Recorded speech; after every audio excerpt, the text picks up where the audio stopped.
Hello. Hello. Welcome to Remove Film from Tray, a movie podcast. Episode 18. I'm here with Slushie. Hello. I will never be allowed to do the intro again. I'm here with Count. Hey, I'm Count. How are you all doing out there in listener land, viewer land? I'm on a log. How's it feel on the log? I think there's like a... It's nice and warm. There's a little meal on there. Yeah, I got some If you get sausages here. You got some sausages that have been sitting out for multiple nights. If you're not Slushie, watching the Captain video, Bug infested. Captain Raz ate chocolate last night, that was from last year's advent calendar, and I said, don't do that! it had been sitting in the advent calendar. Yeah. Well, it's closed. So here's the thing. I don't, like, unless chocolate has the white spots on it, which a lot of people just shave off, and I'm usually fine with that too. That doesn't bother me.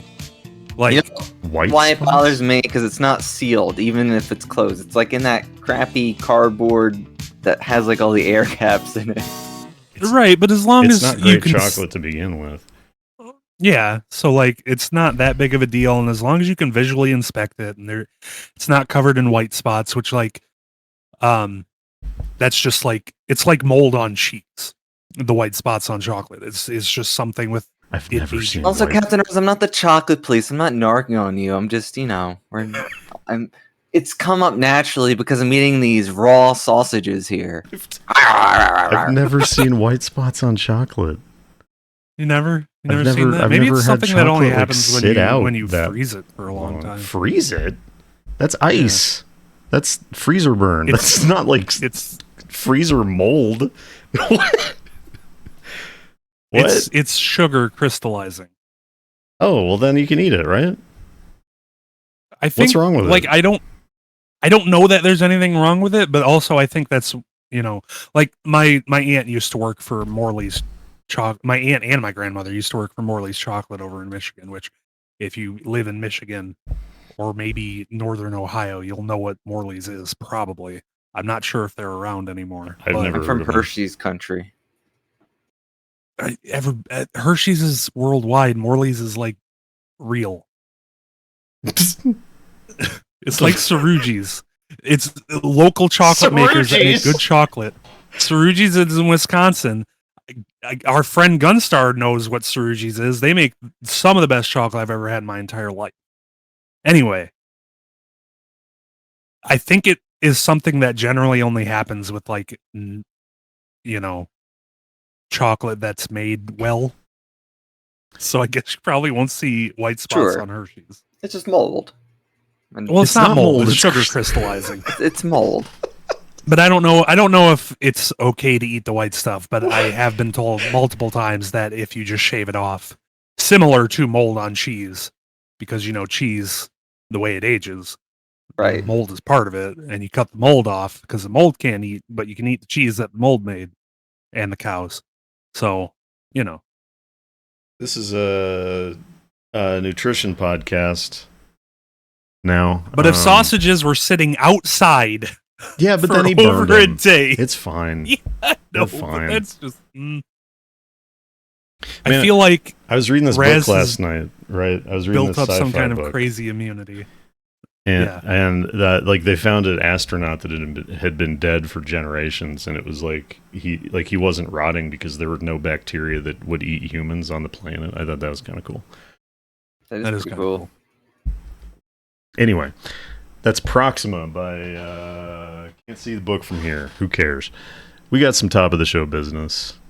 Let's get to that. Let's get out of the the white spots on chocolate chat. For a Yeah, could I moment. start with this? You start with what? Some top of the show business. Do you want to start? Okay. Yeah, I'm just saying, I've renewed contracts on Spotify, Google Podcasts, YouTube, and Twitch throughout 2023 and 2024 for Remove Film from Tray. Most of our views come in through Alpha Samurai, our music project, but don't worry, we'll still be reviewing movies.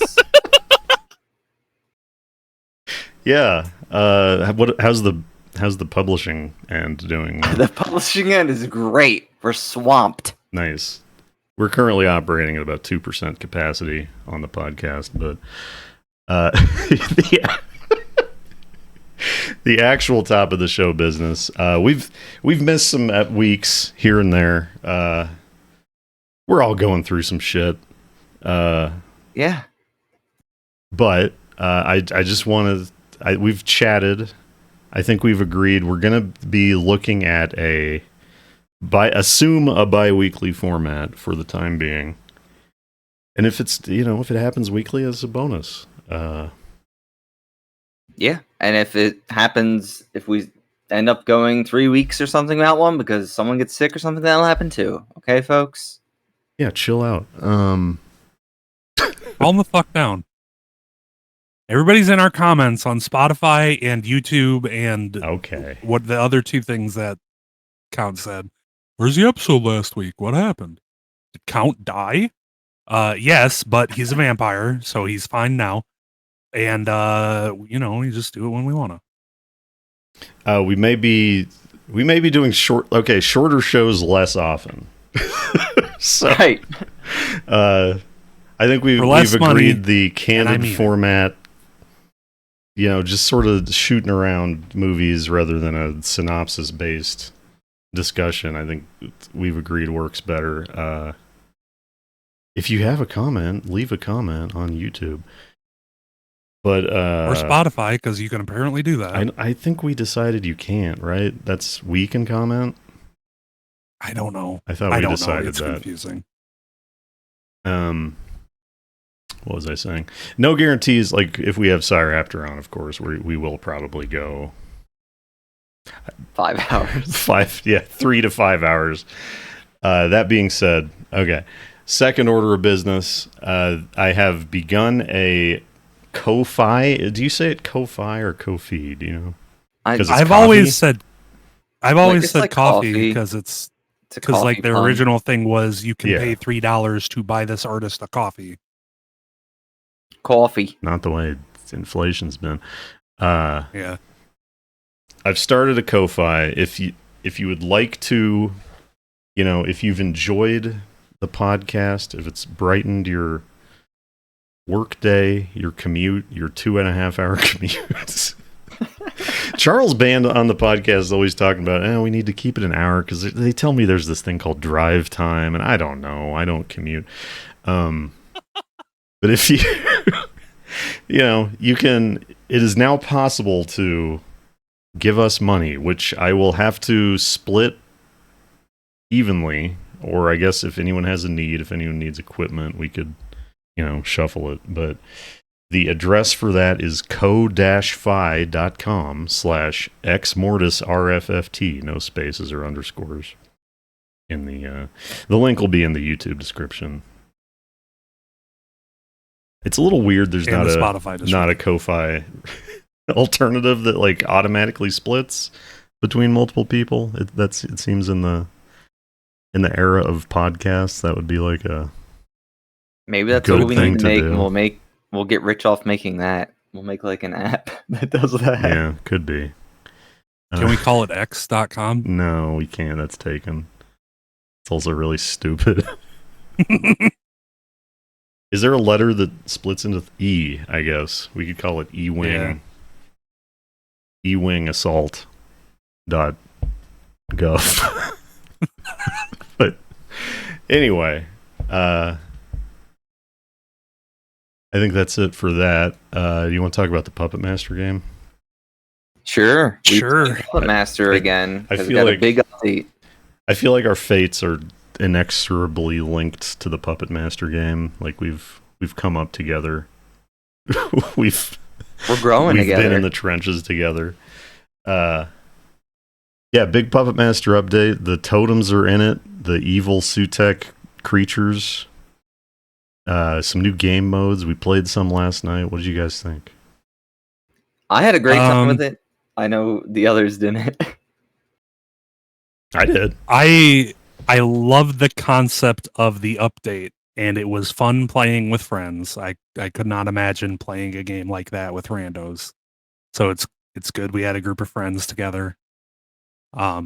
exclusively with randos, I guess is what I mean. Because we did play with a couple of randos, and they varied from really good at the game to what are you doing?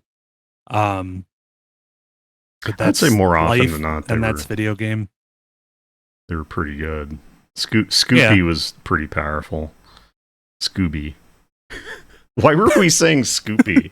Because that's just what said it. Anytime Cyraptor says, or anyone says Scooby-Doo while Cyraptor is around, he will say Scoopy. Oh, right. Which I that love. whole thing. It's right. It's very funny. I forgot about that whole thing. I don't know what the fuck it is, but I enjoy it a lot. I'm sure next time he's on the podcast, he can explain it to us. So it used to be there was 3 puppets versus 1 human mode. Now there's 4 puppets versus 1 human also available. 2 humans, sorry. And 1 human and 3 puppets versus 4 totems. So you can play with more people. There's more little creatures in the totems faction. The totems feel kind of weird. Yeah. Like there's 1 totem from the movies, if you remember from our Puppet Master coverage. There's 3 different made up ones, and then like Mephisto, who is a puppet who we've never seen animated in the films, but hey Devs, why is he on the totem side? Let us know. I'd like to see Mephisto available on the puppet side as well. You know, if the totems aren't in play, I don't know. Yeah, that could be something. Maybe the totems get a different puppet at random. I don't know. That would be interesting. It's a little weird. The Sutek totem felt very powerful. I assume it's supposed to be their equivalent of Decapitron, but oof. I don't know. I feel like there needs to be some limiting factor on the really strong little guys. Yeah. Right? Like maybe they get 1 spawn of them every time the human gets a statue or something. For those not super familiar, at some point they added Decapitron to the game. I think the last update they added Decapitron to the game. Last major. And his whole thing is that he's very powerful, but you can only access him after like 240 seconds, I think is the default. You can make that longer or shorter. But in the mode where the totems are involved, like the 2 humans versus 4 puppets / totems, or the humans and puppets versus totems, there's no irregular there's like no spawn limit on Decapitron, which, like, he's not very good against other puppets, so that's fine.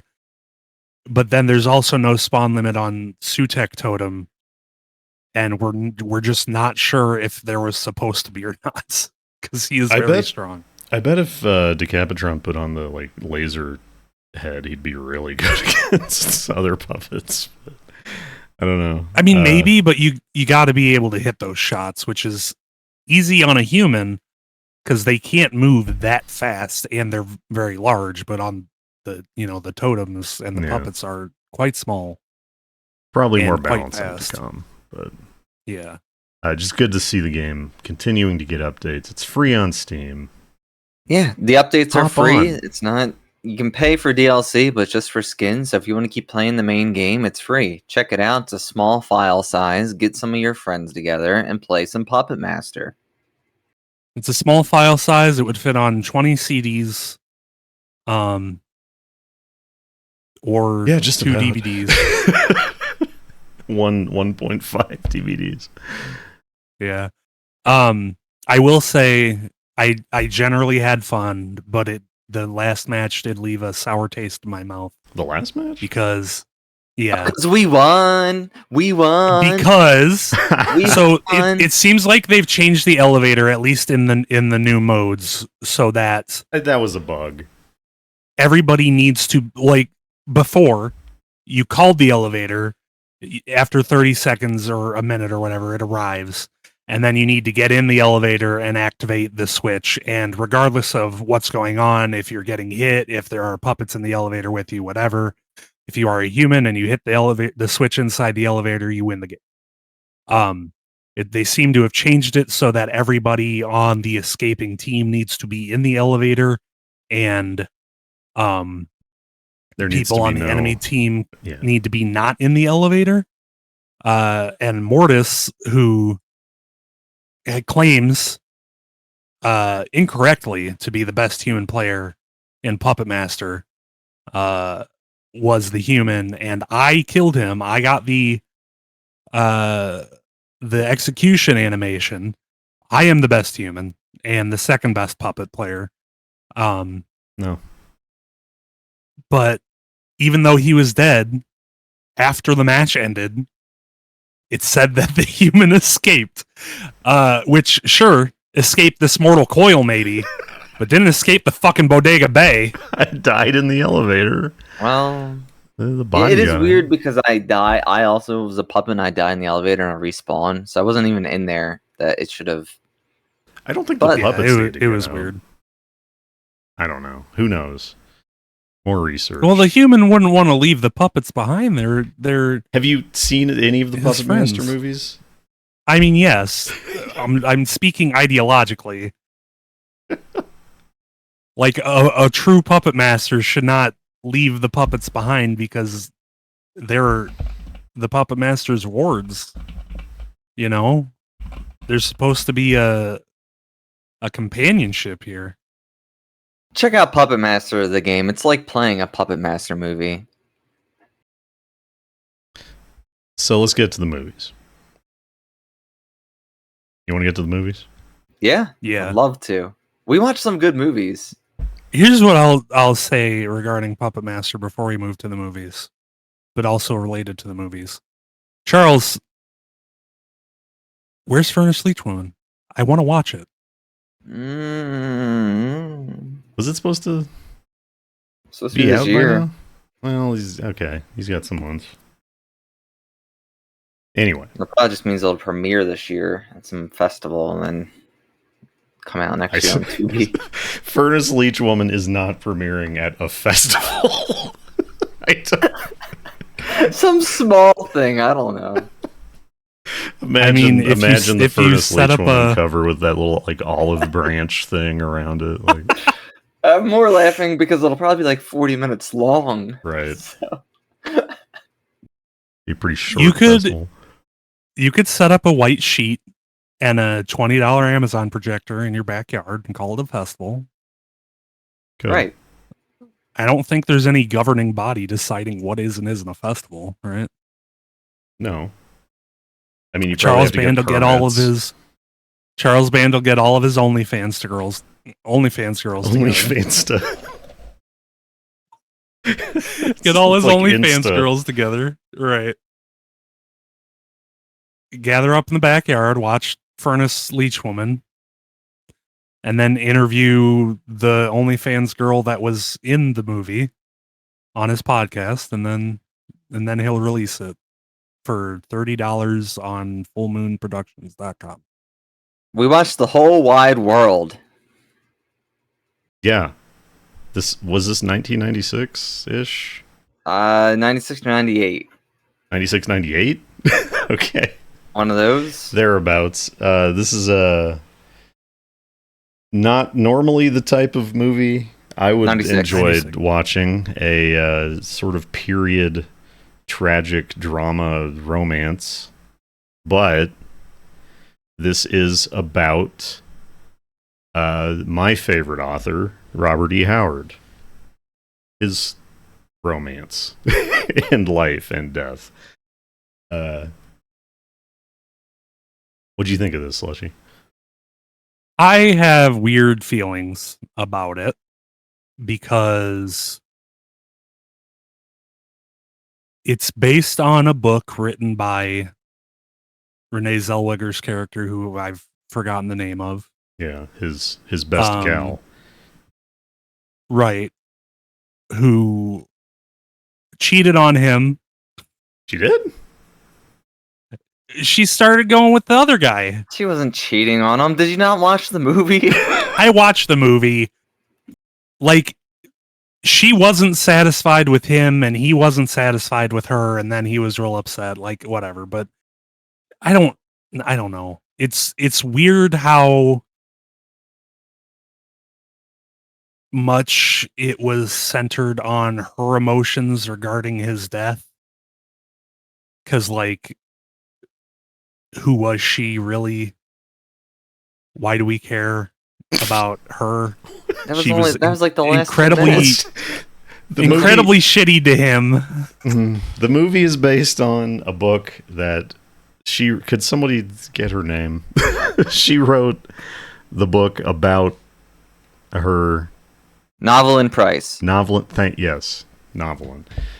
She wrote the book about their relationship, and as far as I know, like, this is like the second piece of Howard, like, biography, I don't know, biographical whatever I've read, because the first the Conan comics that Dark Horse was putting out in 2000 would always have like the aughts. They would have a little thing at the end, like a little snippet from Howard's life, and I assume most of that would have been pulled from this book, right? Because like, where else? Never read those, so where else would his biography have been? Like, I feel like this is the most detailed about his life that we have. That book, right? Book. Yeah, like his dad didn't really like him, and like we just sort of have his.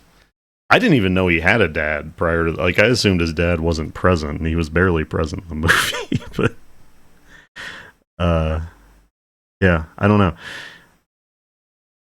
I want to say his dad didn't like him. I felt like they were just two different breeds of men. Right. Very different. I feel like if his dad didn't like him, he would have kicked him out. Right.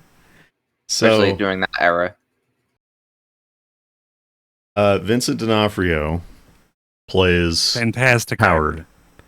I feel like this came out in the era of like Sling Blades and, I guess just Sling Blade, right? Like, yeah. Like, it seems like he's like almost playing it a little like, mentally handicapped a he's little. He's like lumbering around. He plays him very like almost simple-minded, but like he has like a lot of anger. He lopes around in a very characteristic way. I don't really know how to describe it. I don't know if it's just a weird.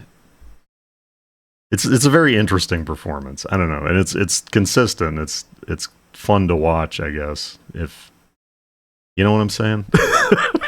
But yeah, like. Robert E. Howard, very interesting person, morose, loner. I mean, you got to think about it. He's trying to be Robert E. Howard, who kind of supposedly was like that, where Robert E. Howard, this movie seems very personal to me because I'm a writer and I identify with it a lot more than like any other movie about writing and the shame that comes with it. And Robert E. Howard's like putting on an act of trying to be cool, and that's what he thinks kind of being cool is, in a way. Right. Yeah, like he has a sort of obsession with like, tough guys and a very like personal idea of masculinity and that that comes through in the performance, but he just has this like misanthropic distrust of society, which, it's a big clash with Novelyn as she's a teacher. Very weird relationship with his mother. The movie, I'm not sure there would have been another way to do it, but the movie kind of makes it seem incestual. Does anyone agree with that? Like, yeah, I feel like it was hinting at it, but didn't like cross that line because there's no proof in real life. Yeah, that there was some sort of incestual thing. Yeah, he was just like a mama's boy. Yeah, just like he takes care of his sick mother in a borderline romantic way, and it's again, it's like this is all written from the perspective of a romantic outsider, like a scorned woman. Yeah, looking back on it. So. Yeah, so, and like she talks to the father at one point. He's like, that boy ain't right. He has a wrong relationship with his mother, or whatever he said. I don't feel like this was like a particularly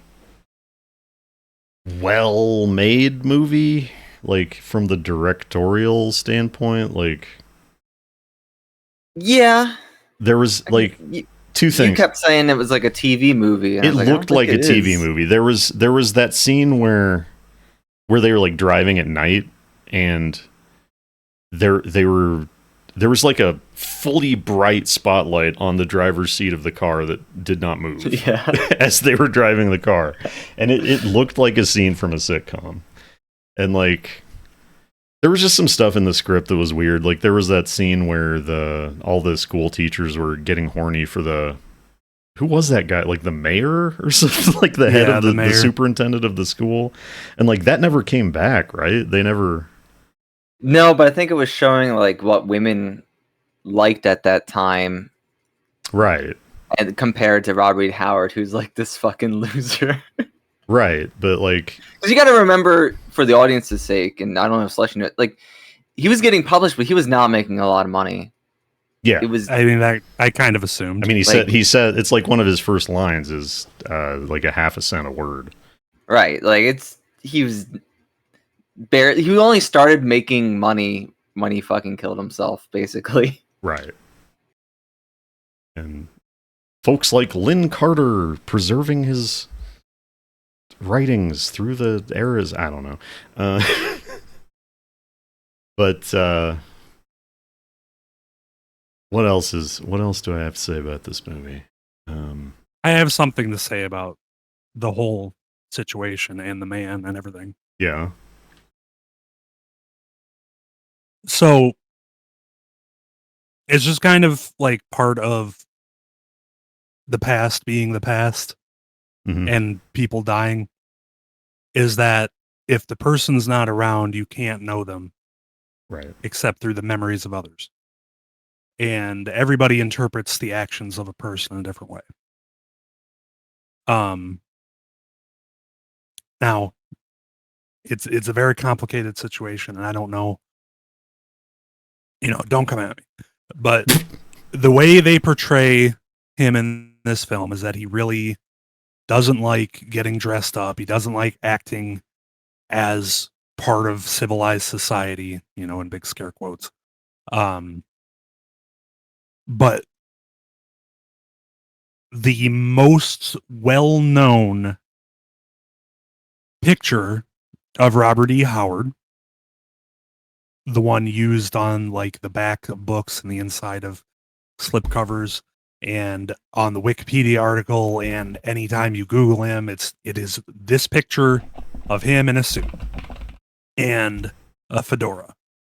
And in the movie, which again is a dramatization of the memories of a second party,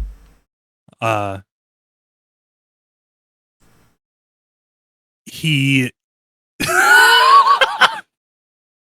sorry, Mortis put up a picture of the picture on a shirt, but it says Ron E. Howard, and it's the funniest shit in the world. Anyway, he is portrayed in the film as being really uncomfortable in that picture and doing it exclusively to make this woman who doesn't like him for who he is happy. I think that's a little unfair to her, but a little bit, yes. But she, again, in the movie, which is a dramatization of the memories of a second party, she very much gives off the vibes of one of those women who are like, I can fix him, which maybe that's unfair to her too, but that's how she's portrayed in the movie about the book that she wrote. So, well, take that as you will. Well, what are you getting at here? It sucks. Like, it sucks that. I mean, I think it sucks. If I can interject, I think part of this is like any I have a bachelor's degree in history. Anytime you look at like old stuff, right? Like you can't put your own morals or whatever or current standards onto something else, you know? So I feel like you're doing that a little bit. Like a little bit, yes. Awareness of, you know. You've never tried to impress someone that doesn't like you? No. Okay. Awareness of like mental health stuff has like come so far, and just like the way, you know, like right, the amount that people are even capable of like understanding each other has like come so far since like the 1930s. Like I don't think you can like hold her that much to the fire. I'm not trying to exclusively to her. I just think that like the situation sucks, and it's nobody's. Well, it's probably a lot of people's faults, but you probably couldn't blame them because of the time. But like the fact that this image of this man that most people know when you say Robert E. Howard, who doesn't seem to even enjoy being called Robert, right, in this film. Oh. You know, like the fact that it's this picture that he took to impress somebody who, you know, again, didn't quite accept him for who he is. Well, on the other hand, you could look at it like she uniquely touched his life in a way that no one else did. You could also look at it that way, you know? Yeah, for sure. For sure. Yeah. It just, and like I'm not entirely blaming her or the people around her or whatever. It just, around him, I mean. It just, and this is more just a frustration at the way things work about, like, he's dead. We can't know him. We can't truly understand him because he ain't here no more. But it really seems like that's not how he wanted to be represented, and now it is. And that just sucks. And that's, like I said, it's not necessarily any specific person. I don't think or it's group really of that. people's fault. What is the problem? Like he took the photo for her. You don't like that? I don't like that we can't know. I'm just frustrated about it. It's like the same thing where, you know, well, we have it's like the same thing where historians are like, he never married, but he lived with his lifelong friend until they died old and got buried together in the same plot. We're never gonna know how he definitely wasn't Price gay. Was. Which right, exactly. And that's frustrating. Elon Musk, you need to stop trying to go to space and underpay a bunch of people to invent time and travel instead, and then kill yourself. Robert E. Howard, you will love World War II. I cried at the movie. Slushie, you reminded me of something, Slushie, with the Robert. I should mention my cat is named after Bob Howard. Bob Howard, my cat. So, you know, I don't know. It's his personal movie. Not the greatest movie, but a fine movie. Some good performances. Yeah, I think if you like Robert E. Howard, or if you're a writer, you should definitely watch this movie. Because, like I said, it captures an angle that most of the time writing's like glamorized in Hollywood pictures, and fucking the town kind of treats him like an outcast, and that it's shameful what he's doing, and those subjects are never touched on in any other movie that I've seen regarding writing. So, right. I mean, usually you just have like, here to write my novel. Stop by the general store. And what I fucking hate in most Hollywood movies is, I wrote a book and now I'm instantly a millionaire. Right. Like they just write one book and for some reason it takes like he shows in this movie how hard it is and how thankless it is in a way, and the people that like his writing hype him up as they would, but then the rest of the town and literature people hate him. What did you think, Count, about the way the film portrayed his writing? Like his act of writing. I don't know enough. Like, I don't know if that was a embellishment for the film or if that was a real fact. I've read that he literally would imagine Conan standing behind him, telling him what to write. Because in the film, he is saying what he's writing as he's writing it, and sort of like almost like a rage. Right. He's now I don't know. his own writing. That's probably a dramatization, but yeah, it feels like something they came up with like as a way to get his writing into the movie. Yeah, and to make that scene probably a little bit more interesting and make it work that she actually can tell that he's there. But supposedly, yeah, he would imagine his character standing behind him, talking to him. But who knows if he was really that robust with like screaming and yelling. And I mean, I don't do that when I'm writing. I just kind of it's quiet, you know. Right. That's all I've ever done. I don't know. Any other comments?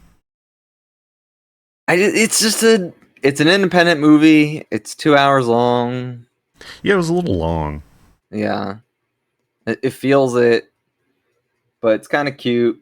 I teared up this time. The first time I saw it, I cried. But because I kind of knew where it was going, and I mean, you know where it's going, but because I already knew the movie, like I only were so teared up instead of full on crying this time. But great movie for writers and Robert E. Howard fans. If you're not, like, I would love to find someone who likes romance movies, but not fucking has never heard of Conan the Barbarian and seeing what happens. Yeah, like after your first date where you watch Retro Puppet Master, then you can watch Whole Wide World on your second date.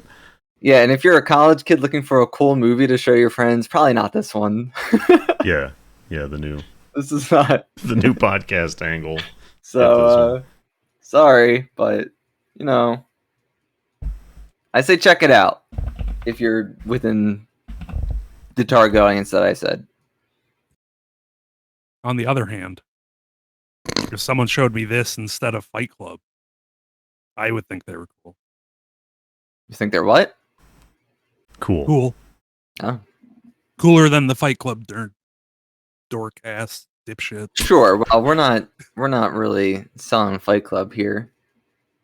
Fuck Fight Club. It's a fine movie.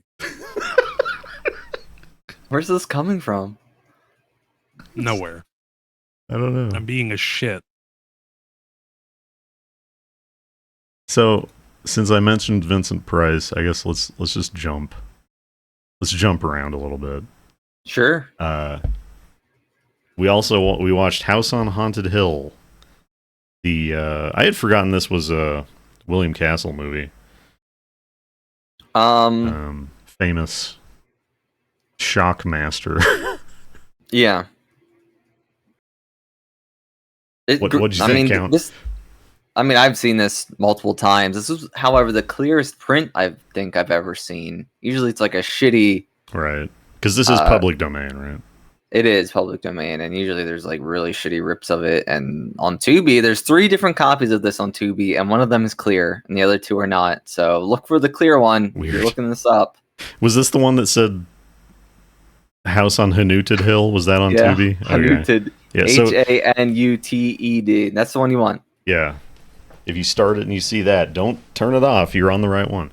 Yeah. I think this was the first Vincent Price movie I saw. Like, I got this on a DVD with Last Man on Earth, which I think is also public domain. That is, and for like $5. Domain. I've never seen The Bat, but this is a good movie. We'll watch it. What the fuck episode did we watch Matinee on? The one that we, like, 2 or something. Like, it was pretty early. Why? For more on William Castle, listen to that episode where we talk about Matinee, which is kind of based on him. Anyway. Right. So the reason we watched this was because I wanted to watch a movie that was like another movie we'll talk about later, but real. And it was, other than the scenes where women just screamed for 5 minutes, I thought this was really good. More on that later too. Yeah. A lot more women screaming. It was like, it was so weird. The premise and the actions that the characters took were all so weird and surreal, and I think that made it very interesting and fun. Like at one point the premise is that like people are coming to a weird house party from an eccentric man and his wife who are holding it at this house that one of the guests own and the hosts are renting, where murders have happened, like 9 murders, I think is the number. I think at some point they're all, because then at the end it's 9. Right. Okay, that may be why I remember that number. But yeah. At some point, like Vincent Price lays out 7 coffins, tiny coffins, tiny coffins that you would put like a premature baby in before you bury them, and maybe a rat. Yeah, a little rat coffin. I'm giving my pet rat a full Catholic funeral. And he opens them all up, and there's just a bunch of 9mm handguns that he gives one to each party member. It's very and cool. It's like, what the fuck is going on? There's a vat of acid in a pit under the floor in the basement because some people were murdered in it, and they just decided to leave it there. Like, how do you get acid out? It melts shit. You just gotta leave it there. With glass, probably, but yeah, I guess it's hard to siphon liquid through gas. Just take it out one cup at a time and throw it out in the garden. It's such a fucking weird film. Everything about it is super weird, but like it being William Castle, whose like whole thing was to just shock people, that makes a lot of sense. This is the ultimate Halloween movie, I think. That for sure.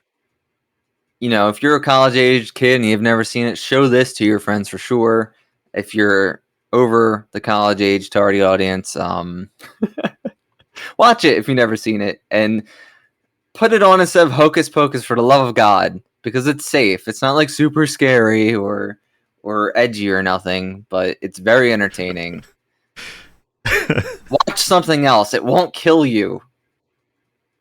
And it's very Halloween feeling. This Hocus Pocus thing is like so alien to me, but you keep it's every year. It's every year. Yeah. I don't know. I haven't seen or thought about it since I was a baby and it came out. I don't know. Me too. It hasn't been in my life. That's very bizarre. I'm sorry for you. You're both lucky. Yeah. Vincent Price, my favorite actor. Also, on the note of Robert Howard, my favorite cat in my life was named Vincent Price. So, his great performance in this. Him and his wife just hate each other, and they're so cold and like clever and biting to each other in every scene. Like, I wish you would die, darling. Maybe you will tonight. Like, it's just, I don't know. So, Slushie, did you think they loved each other or what? It was very funny watching them in the beginning. And I think now that a lot of similar relationships in films may have been somewhat somewhat modeled on this relationship. They felt very much like Gomez and Morticia Addams. In a way, right? But without like, except actually wanted each other to die. Yeah, like Gomez and Morticia Addams are like Wile E. Coyote and the Roadrunner, sort of. Right, like if you took Vincent Price and the lady out completely and replaced it with probably specifically Raul Julia and whoever, and just said it was the Addams Family, you know, you could fool me pretty easily. Yeah, it sort of has They that were energy. very fun. They were very fun. Vincent Price is cool. We got to watch some of the ones that he did with Peter Cushing and Christopher Lee, even though they're not very good. But we should, because Are you talking about Scream and Scream again? yeah, and like the House of something. That like We gotta comedy. watch 13 Ghosts of Scooby Doo. They're in like a comedy movie with Boris Karloff or something, aren't they? I don't think I've ever seen that one. Yes. I think that's the house one. Okay.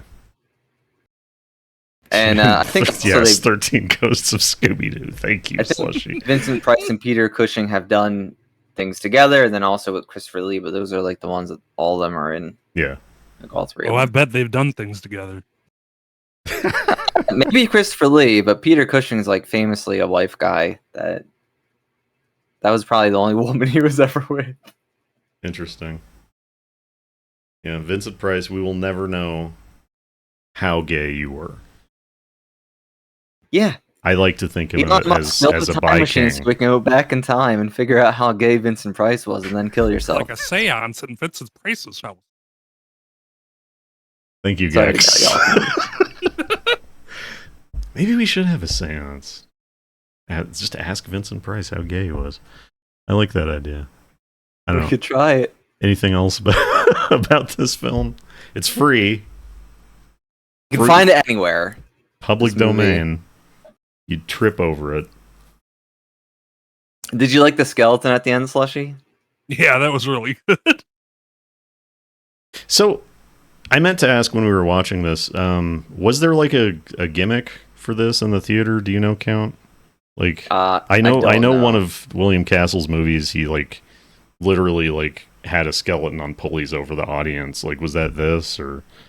I don't know if it was. I should have looked it up. Yeah. Anytime someone fell in the vat of acid, one drip of hydrochloric acid would fall on a random audience member.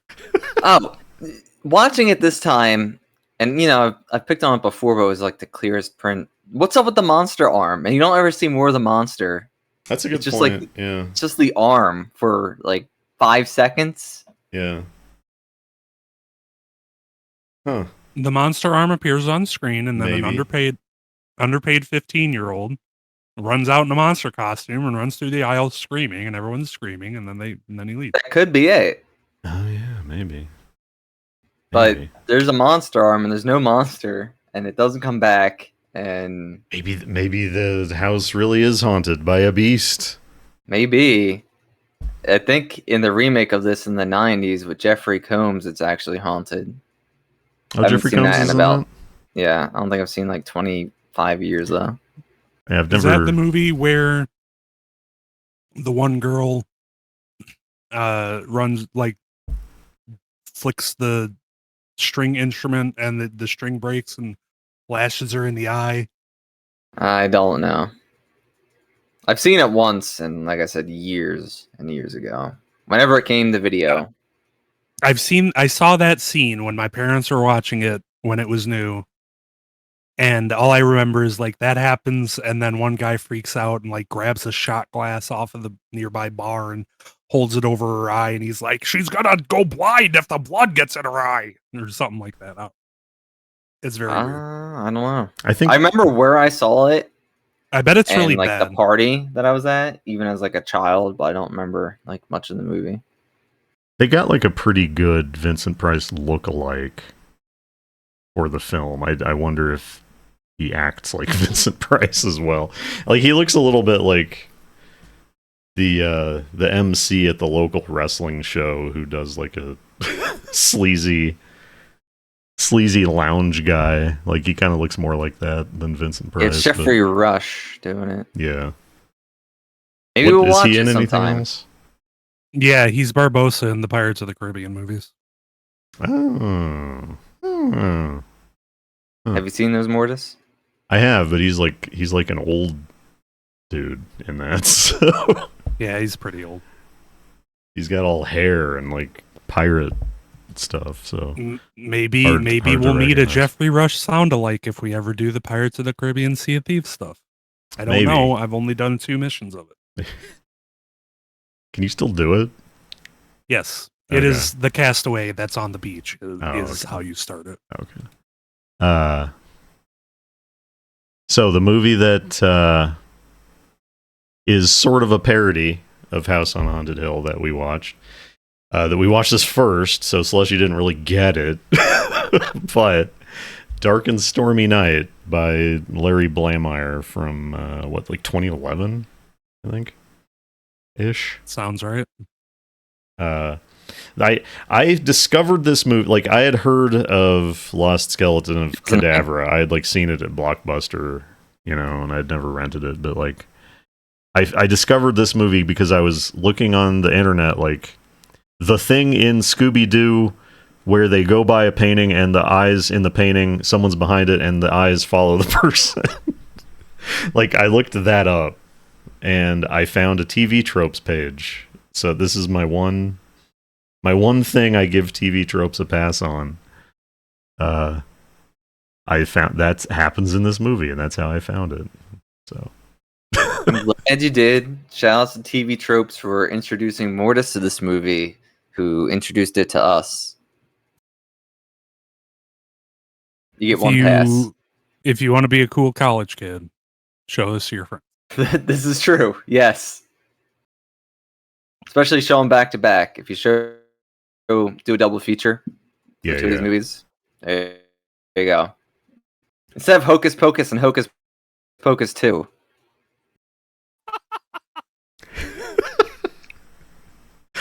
My issue. I'll be right back. You guys talk about this for a sec. This movie was very fun. It doesn't know when to end a joke sometimes, but other times it's good. I don't know. Some of the jokes are they just go on, and it only works one time because it is funny, and then it gets annoying, and then it wraps around to being funny again because it's how are they still doing this gag? Yeah, I noticed that too. At first watching it, I was I don't know. But then a few minutes in, I was okay, this is good. And then as it got longer and longer, I was this is really good and really good. So I was enjoying it the longer it went. Yeah. They do this thing where they're introducing new characters into the house, and everyone's someone will knock on the door and be my car broke down the road. And the bridge got washed out, and I can I stay here until the storm passes? And they're yeah, sure, whatever, I guess. And then someone knocks on the door, and they do it again. And then someone knocks on the door, and then they do it again. And I think it happens 4 or 5 times.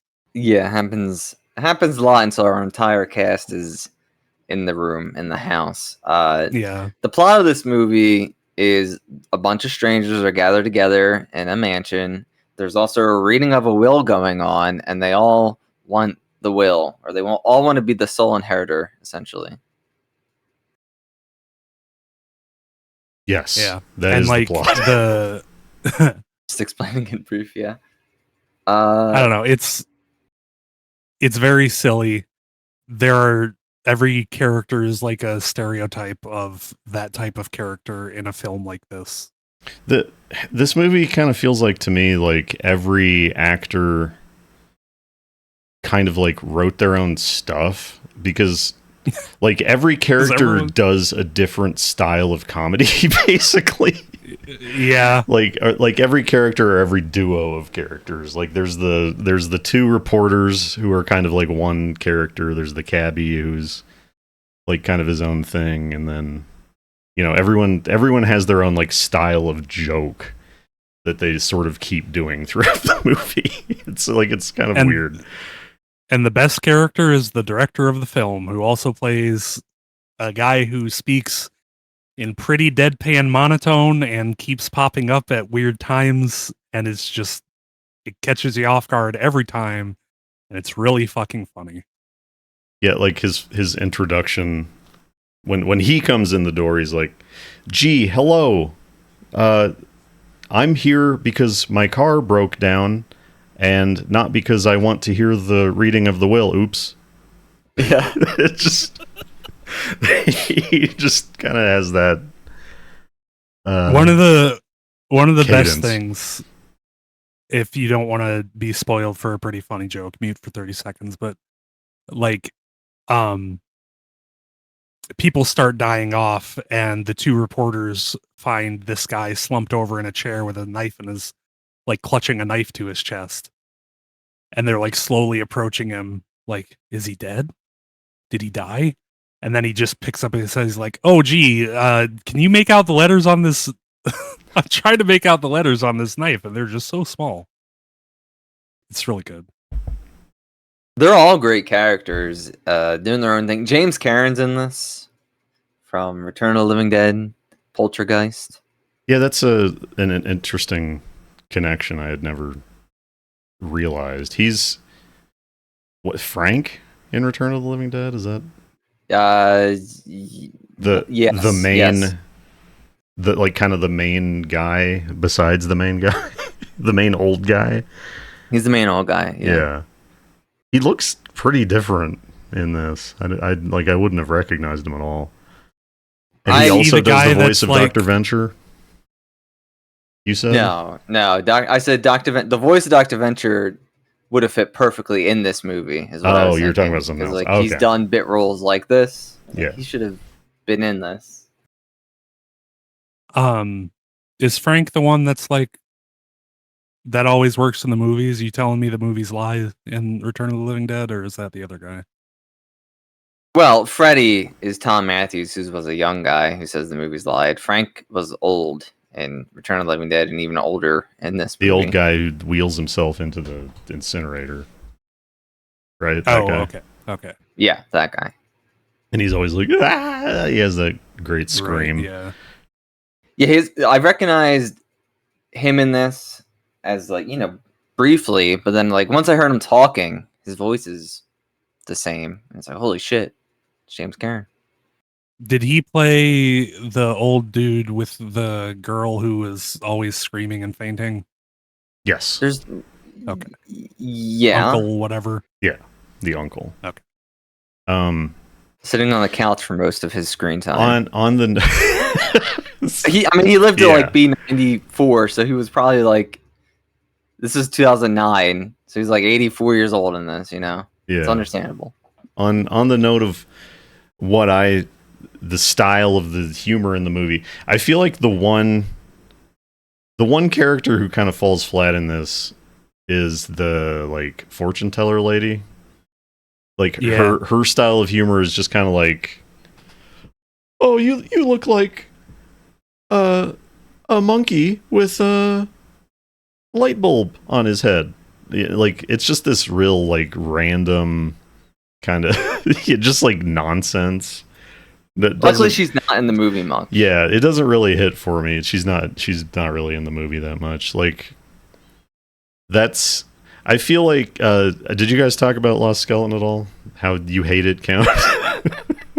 I can't say I hate it because I didn't finish it. I tried watching it. I said to Slushie that, like, this movie started off and it took me like a few minutes to really get into it because I was like, but then, like, by the end of the movie I loved it. So as it got on and on and on, I liked it more and more. And maybe I need to do the same with Lost Skeleton. Yet you have to be in a good mindset for this movie. Yeah. And if you're a miserable prick like me, you have to, like, let yourself enjoy a movie to enjoy something like this. I feel like Larry Blameyer's stuff, like some of it always falls super flat for me, but then, like, a lot of it is very, very funny. At least in this movie and Lost Skeleton of Cadavra. I think Lost Skeleton Returns Again is like 99% super flat for me. So, like, I haven't really bothered watching. What is it? Like The Trail of the Screaming Forehead or something. I think I haven't watched that one, but haven't even heard of that one. When we started watching this movie, and up to a point, I was not enjoying myself at all. I thought it was incredibly dumb, and like there wasn't a script, and people were just trying to be funny. You know that thing where like you're hanging out with friends, and it's really funny to you, but it's never going to be funny to anybody else. Yeah, like that's what it felt like. Yeah, that's what it felt like up till the point where, do you have the letter? Do I have the letter? You have the letter. I don't have the letter. Do you have the letter? And they did that for 5 minutes where it, like, I mentioned to Count, like, while you were gone, that this joke just likes to do the same joke for too long. Yeah. And that one, it was like, it was funny for a moment, and then it immediately got boring. And then it wrapped around to being funny again because it was absurd that they were doing it so long. And it just kind of put me in the mood for the film's style of humor. I think that Blameyer's humor is like somewhat dad style, like Absolutely. And like you have to like know what the joke is ahead of time. Like the last people I showed Lost Skeleton to, like, just thought it was actually a 50s movie. Like they thought, like, most of them were like, what is going on? Why is this movie so stupid?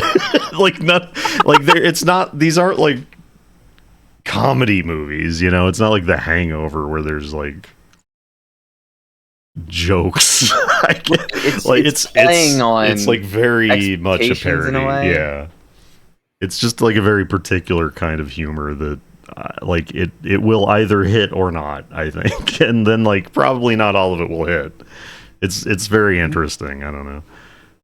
Now that I think about it, you're absolutely right, because the gorilla kept showing up and doing nothing. Yeah. And that is basically the monster arm in House on Haunted Hill. It is, yeah. Yeah. Like there's just where it shows up a gorilla. Once. Right. For the like sake the monster of a gorilla. arm shows up once, nothing happens with it, and it's never talked about again. And then in this, like, a gorilla shows up, I think 3 times, and it's barely acknowledged by the people in the film. And then the film just continues. The creepy daughter, which is like the weird blind wife. Yeah. Right, yeah. Things like that. Yeah. Yeah. Good film. This is the Spaceballs of of this type of the film. Spaceballs of House on Haunted Hill. House balls. House balls. All right, moving on. Here's a movie that really made me mad. Mayberry Man from 2021. Fuck you, MDB. Friend of the show, MDB 100, screened this. No, I'm kidding. I like MDB. At the recommendation of somebody, I don't know. What a weird movie this is. God, I had never heard of this. I think Burpo recommended it, so fuck you, Burpo. I mean, it wasn't racist. It wasn't problematic enough to be a Burpo film. I don't know. It was. I'm having inside a problem jokes. with it. Inside jokes for a wide audience of 3 people who don't know what we're talking about. This was a movie that was funded on Kickstarter for some reason somehow to make a wholesome movie for the family, which pays tribute to the Andy Griffith Show. It's wow, it's bad. It's, if you've ever seen a Lifetime movie or a Hallmark movie, this is basically one of those, but like without the payoff of anybody falling in love. Also worse. And yes, and much like worse. Production wise, like, and everything. Worse. Like, so the plot of this movie is a big Hollywood star is sentenced. He does a little crime in a little town, and he is sentenced to attend the Mayberry Festival, which which is like a week-long festival celebrating the Andy Griffith Show, because the character's father, who I don't believe refers to a real actor who existed. Like, this is the right. You're right. The character. Really, the character, like Chris Pine or something, I think is his Andrew. I don't know. Chris Pine's a real person, right? Something. Yeah. He was Kirk. Okay. Yeah. The character has a dad who's fictional, who in the universe of the film was in a few episodes of the Andy Griffith Show. So in the universe of the film, the character of the dad had in the past been at the festival. So they thought it would be a good thing for the son to be there to represent his dad, who wasn't actually in the show. Really. It didn't really exist. And furthermore, the dad is not a character who has an actor. The dad is alive in the film, and the dad dies during the film, but he is never on camera. Yeah, he is spoken to on the phone, and we don't hear a voice. I think that's a gag because in the show they had unseen characters. You think it's a gag? I feel like it is a gag based off, because in the Andy Griffith Show they had characters that like you would never see and only talk and hear on the phone and things like that. But you would hear them. I don't think you heard the dad at any point. I don't know. I think that's giving the movie too much credit. So I admire your hatred for this. This is so fucked up and bad. Like, I don't understand who this is for. Like, okay, so I like the Andy Griffith Show pretty well. The generation before me in my family, I would say, loves the Andy Griffith Show. So I've seen a lot of episodes. On that note, there's 3 impersonators of Andy Griffith characters in the movie, and there's a Gomer Pyle who shows up for like 2 scenes. There's a Barney who's a very major character, and there's a Floyd the Barber who is a very major character. And I've seen a lot of Andy Griffith episodes. I don't know who the fuck Floyd the Barber is. Like, he must not have been on that many. Right. He must not have been on that many episodes, I guess, or ever been that important, because I didn't know who this guy was. Like, I know Floyd the Barber is a Nirvana song. Right? So, but the guy playing him in this, like, sounds more like Norm Macdonald. Like, he does that kind of like nasally thing Norm would go into sometimes. Except he does it all the time. He's like, and me, Floyd the Barber. And that's not how the character talked. He just sounded like an old guy, like a little bit of a spacey old guy. He give you a little trim. Like, it's so fucking annoying. And like these impersonator characters in the movie, they introduce themselves to the main character. Like, the main character, he shows up and he hates it, and the thing he's doing on the poster here where his arms are crossed, like, that's just him for the whole movie. Like, he's not into it. He hates being there. The characters introduce themselves to him, and we're supposed to be like laugh because it's like, oh, he's not into it, you know? But like he's lame.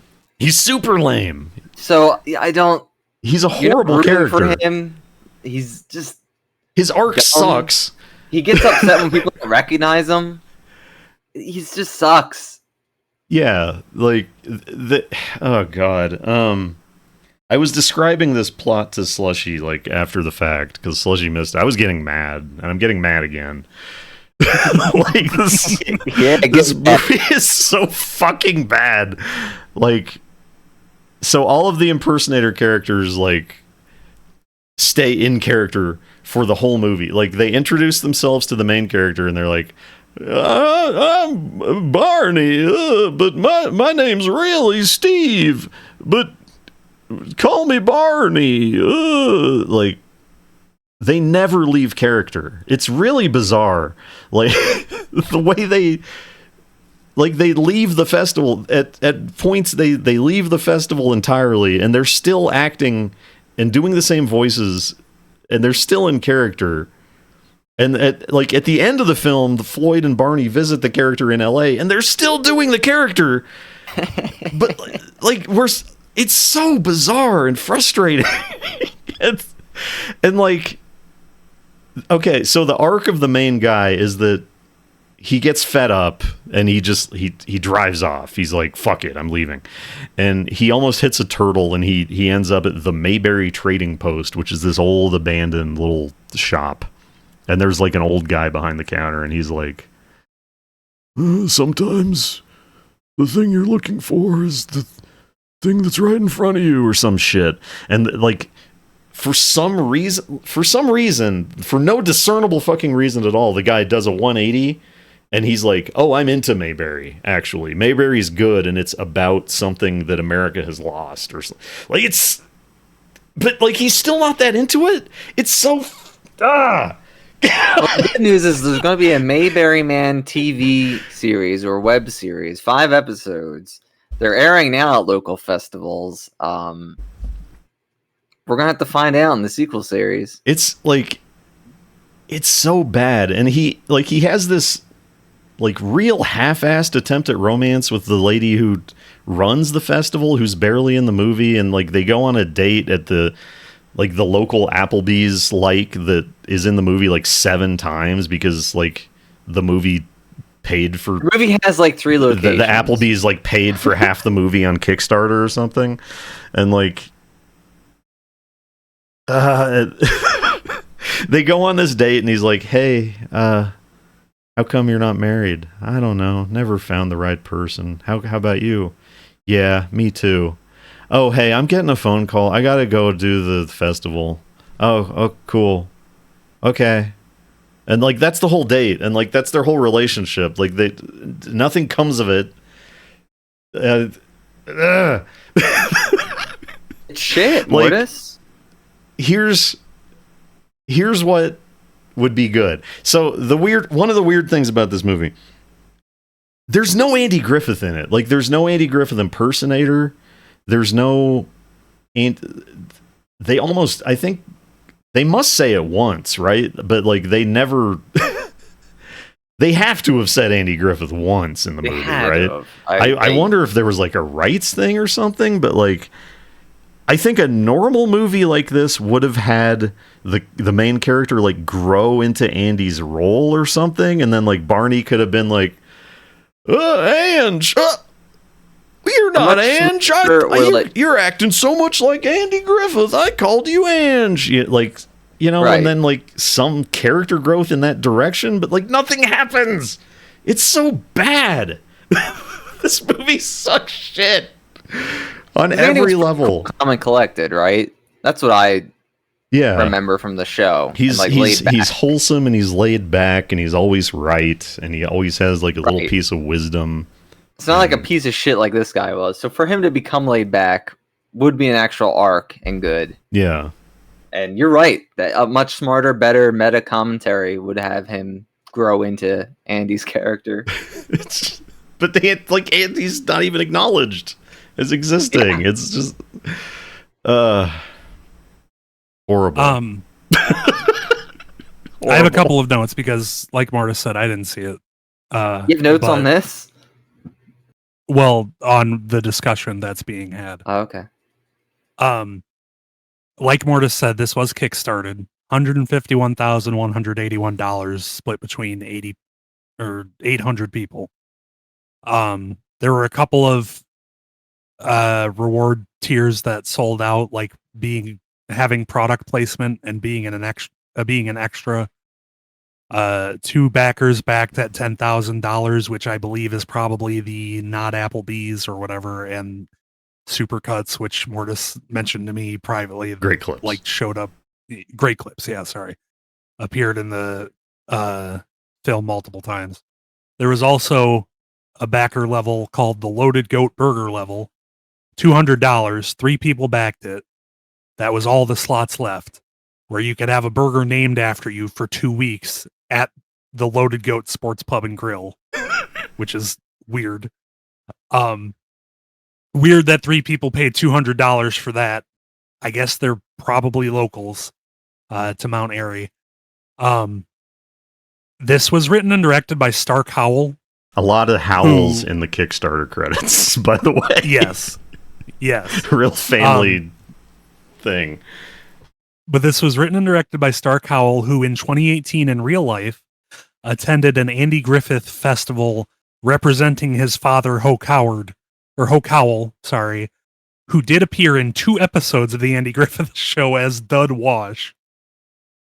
So a little nugget of truth in the fiction of this film. Based on his own experience. Yeah, and then also I decided to look into Floyd the Barber, because you said you've seen a lot of episodes. Yeah. In the 249 episodes of the show, he appeared in 81 of them, so about a third. Okay. So that's believable that I would have missed him. Yeah. Most of this movie takes place in a community center, and they're just signing autographs. Yeah. There's a lot of, and then you get a phone call. Standing in the park in front of City Hall in this little town. The guy that plays Floyd the Barber in this, his name is Alan Newsom, and apparently he does this. Like, it's not... He's like a professional Floyd impersonator? Yes. It's... So, that's he should be a Norm impersonator. He should! Be better at that. We should write some Norm jokes and we fucking pay him a few bucks to read them. Keep Norm alive. It's such a like Reddit wholesome. That's what Slushie said. Slushie has said that about other things. Like chilly made. Yeah, I don't know who the audience of this is, because it doesn't have enough Andy Griffith stuff to really be like good for Andy Griffith fans, and it doesn't have enough anything to be good for anyone. Like it couldn't be a Lifetime movie. It couldn't be like it would bore the shit out of any living family. Like it's just so like do nothing, toothless, go nowhere. We'll make a better movie than this. Yeah, it's anyone could. This is like my new second least favorite movie, replacing Quicksand. And it's you're right. It is toothless, and it's not so bad that it's even interesting, like some movies are. Yeah, it's just weird and frustrating and like embarrassing. I don't know. I don't think I hate it as much as you, which is surprising. But I mean, maybe I hate it more because I like Andy Griffith. Could be. Like I don't love Andy Griffith. Like I love Gilligan, but I like Andy Griffith pretty well. I just feel like this failed on every level. It let me down. I don't know. Don't watch it. Yeah, don't watch this one. Not even as a curiosity. Yeah, no. Don't do it. Take our word for it. So here's the anime minute. We don't have to do it in a minute, but we watched Vampire Hunter D. This movie was incredible. Had you seen this, Slushie? Nope. Did you see this? Did you pay any attention? Or were we... Yep. Okay. Didn't like it. No? I loved it. I thought it was cool, and it made me want to read the manga. It felt like... Yes. It felt like there was too much information trying to be compressed into 90 minutes or however long it was. So had you read the manga? No. Slushie? Oh, you kept saying like, "Oh, it's so condensed." I thought you had read it. Were you like reading about it? No, it's just talking about the movie. Right. Yeah, the movie just feels like there are scenes in this where it just feels like they are trying to hit the beats of the manga in the time they have. Like when he like when he first how do you know the enters. beats of the manga though? I don't. I just know movies that have been made on mangas and that the things that they have left out Okay. because No, they I'm just didn't asking. matter. Like They left everything in, maybe. right. Like the scene where he, when he first breaks into the castle to save the one girl and he's running out and there's all these like unique vampires with unique powers. It's like it feels like each one of them had their own chapter in the manga, but in this they're like literally 5-second fights. There's no point to those characters being in the film because they do nothing for the film, but it feels like they were characters in the manga that fans would be upset didn't appear, so they shoved them in. It's is weird. the manga like that by happens a lot of times. Amano? I don't know.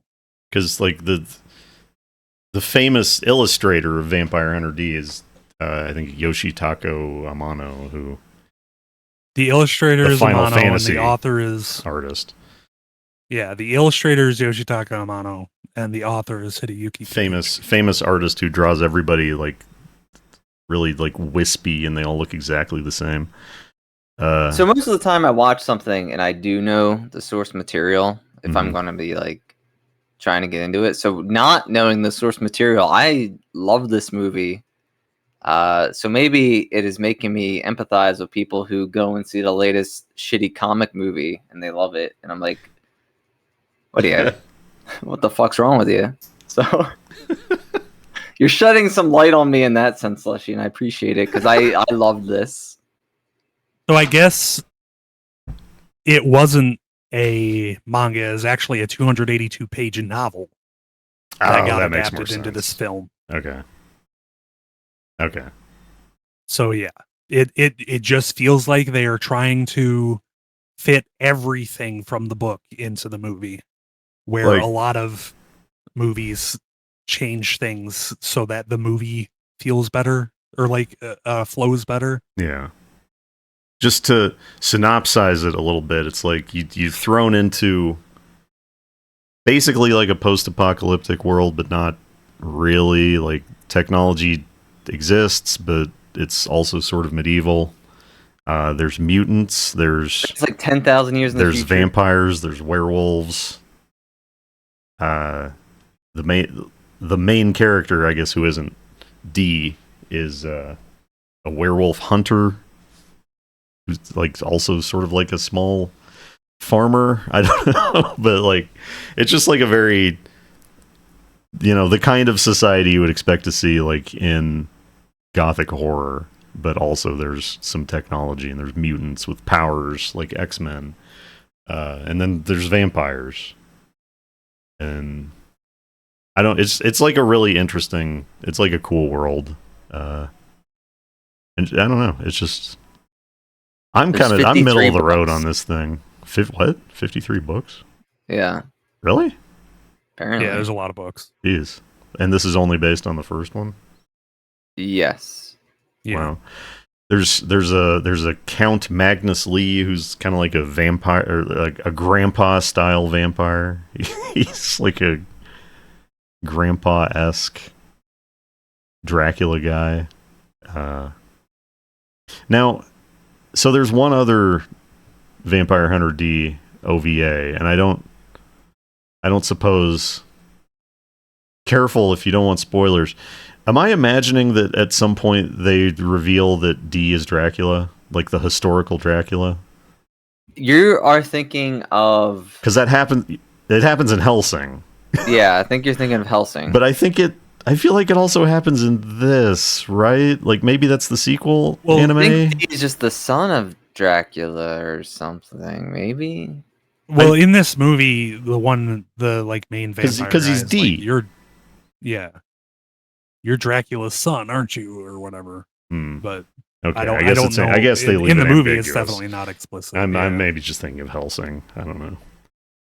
Is D in Hellsing's definitely Hellsing? Dracula. No, but Dracula is.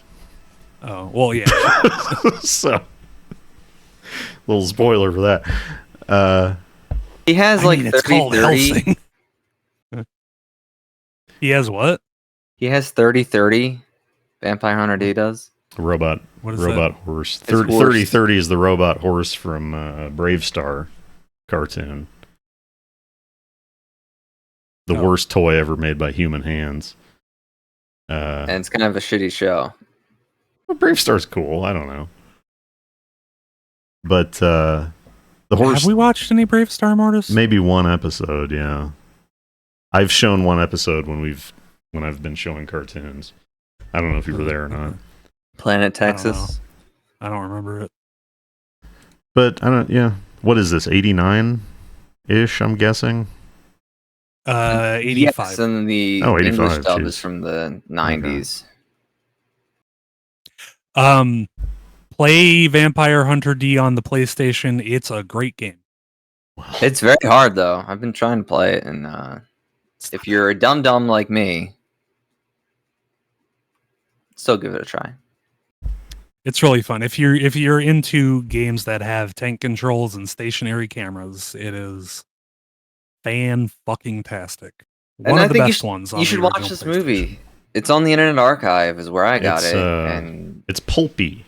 You know, it is pulpy, and like the fact that there's, I guess, 58 novels, kind of makes me feel better about saying that. Like D he's like a real pulpy kind of protagonist. He has, I love my Solomon Kane dressed characters, and he fucking is. Like, he just, I don't know. Here's one thing I'll say. The dub, D's voice is definitely not what I was expecting. Yeah, I don't remember. I don't know what he sounds like in Japanese. I fully expected him to be like deep voice and only speak a few words at a time kind of deal. But he's very verbose and just sounds like a regular fucking dude, and that's weird.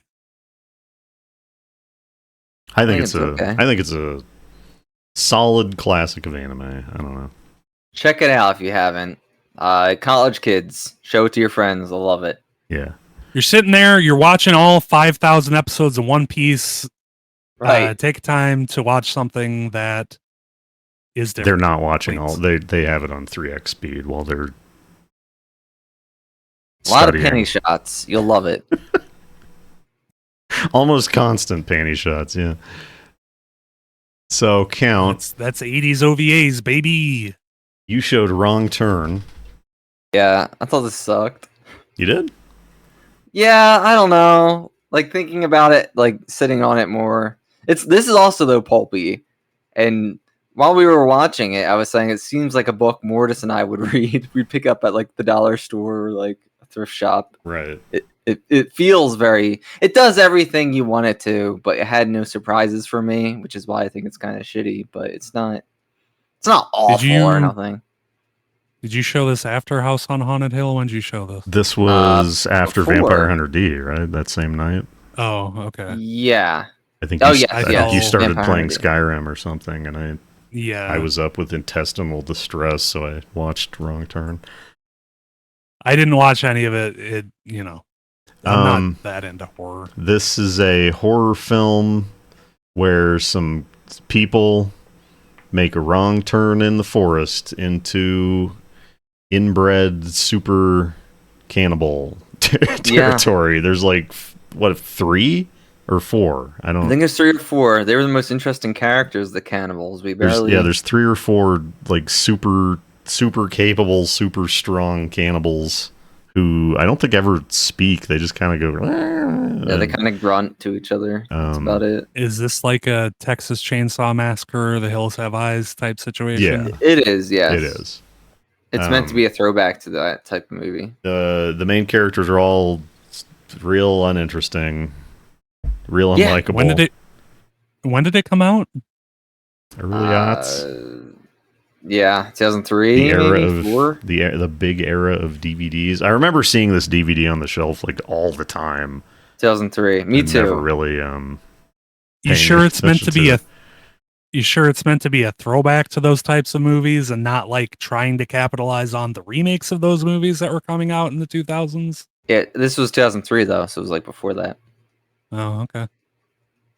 I want to say Hills Have Eyes was like 2007, the remake, or 6, right? I don't know.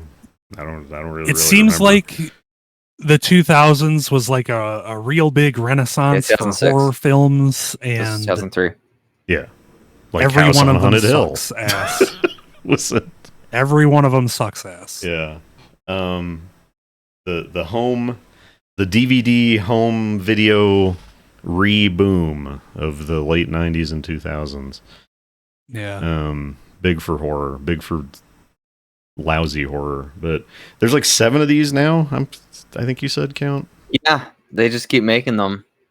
Which is the like latest all one the had like a cult instead of cannibals though. Oh, So I okay. don't know what the deal is with that. Interesting. Like all the dudes in this movie perish, presumably. But I mean, Yeah. when do they not in a horror movie? I guess. Do you guys ever talk about how horror like is super cheap to make and everybody makes it and 99% of it sucks shit? Do we talk about But it? well, I mean, like I feel like horror as a genre is where shitty directors go to make shitty movies constantly, and everybody watches them anyway because horror fanatics can't get enough of dog shit.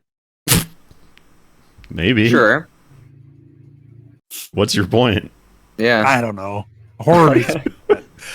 The horror genre makes me mad sometimes I know, because like horror. it all I mean, there's no- seems really bad. A lot of it. Like I didn't think this was bad. I like No, I was being too harsh on it with my The- opening statement. the thing that I had seen, like I had flipped to this on cable like a long time ago. And I don't think I realized, I knew it was a Wrong Turn movie. I don't think I realized it was the first one, but the part I had seen before was the part like they escape captivity. I guess there's like 6. I missed like the first 10 minutes of the movie. I guess there's like 6 guys and 2 of them get killed real quick, and then Yeah. anyway, And then there's 4. the ones who escape into the woods, they find like this big clearing of like hundreds of abandoned cars with like all this shit torn out of them and all the tires. Like I think that's a pretty effective part. I don't think It was, I yeah. don't think they milked it for all it was worth, because like they just kind of get there and they're like, oh geez, oh now they're here chasing us. Like I think Yeah, they could have stayed spent a kinda little scene more there. time there and like had like an actual confrontation of some kind there. But like that's like, I didn't think this was very scary. That part was scary. Like that part it was effective. It was a good part. I agree with you. I don't think this was very scary. This also feels toothless. It as felt like a horror movie. It was basically just like an action movie with people who were screaming and miserable. Like it didn't really feel like a horror movie. I can't remember any of their names, which is bad. Yeah. Usually in a horror movie, you might know one of their names, all right? Some sort of standout character, and this is just, they're just so boring. Our heroes They're are real survivors. unlikable characters who have nothing going on. None of real them. blank slates. There's that one guy like in the car scene, that one guy's like, oh, I'm gonna distract him, it's a classic military tactic. Or so, like, had it been like established that guy was like ex-military or something, because he didn't like, that wasn't part of his character. No, it I was just think like he a just really stupid line. Came out of nowhere. Yeah. Especially when I was first showing this, I was playing Sonic Adventure in the corner. Yeah, it kind of makes me regret that I didn't. Most of my chat stick got around. really fucking pissed because I was playing it probably for like the first 10 or 15 minutes. I would have defended you and made sure you played it the entire way through. Because you could hear just mostly Sonic over the movie. I missed that whole part. I want to apologize to horror fans. I'm not. Hmm? I don't know. I have. No, you don't have to like horror. It's okay.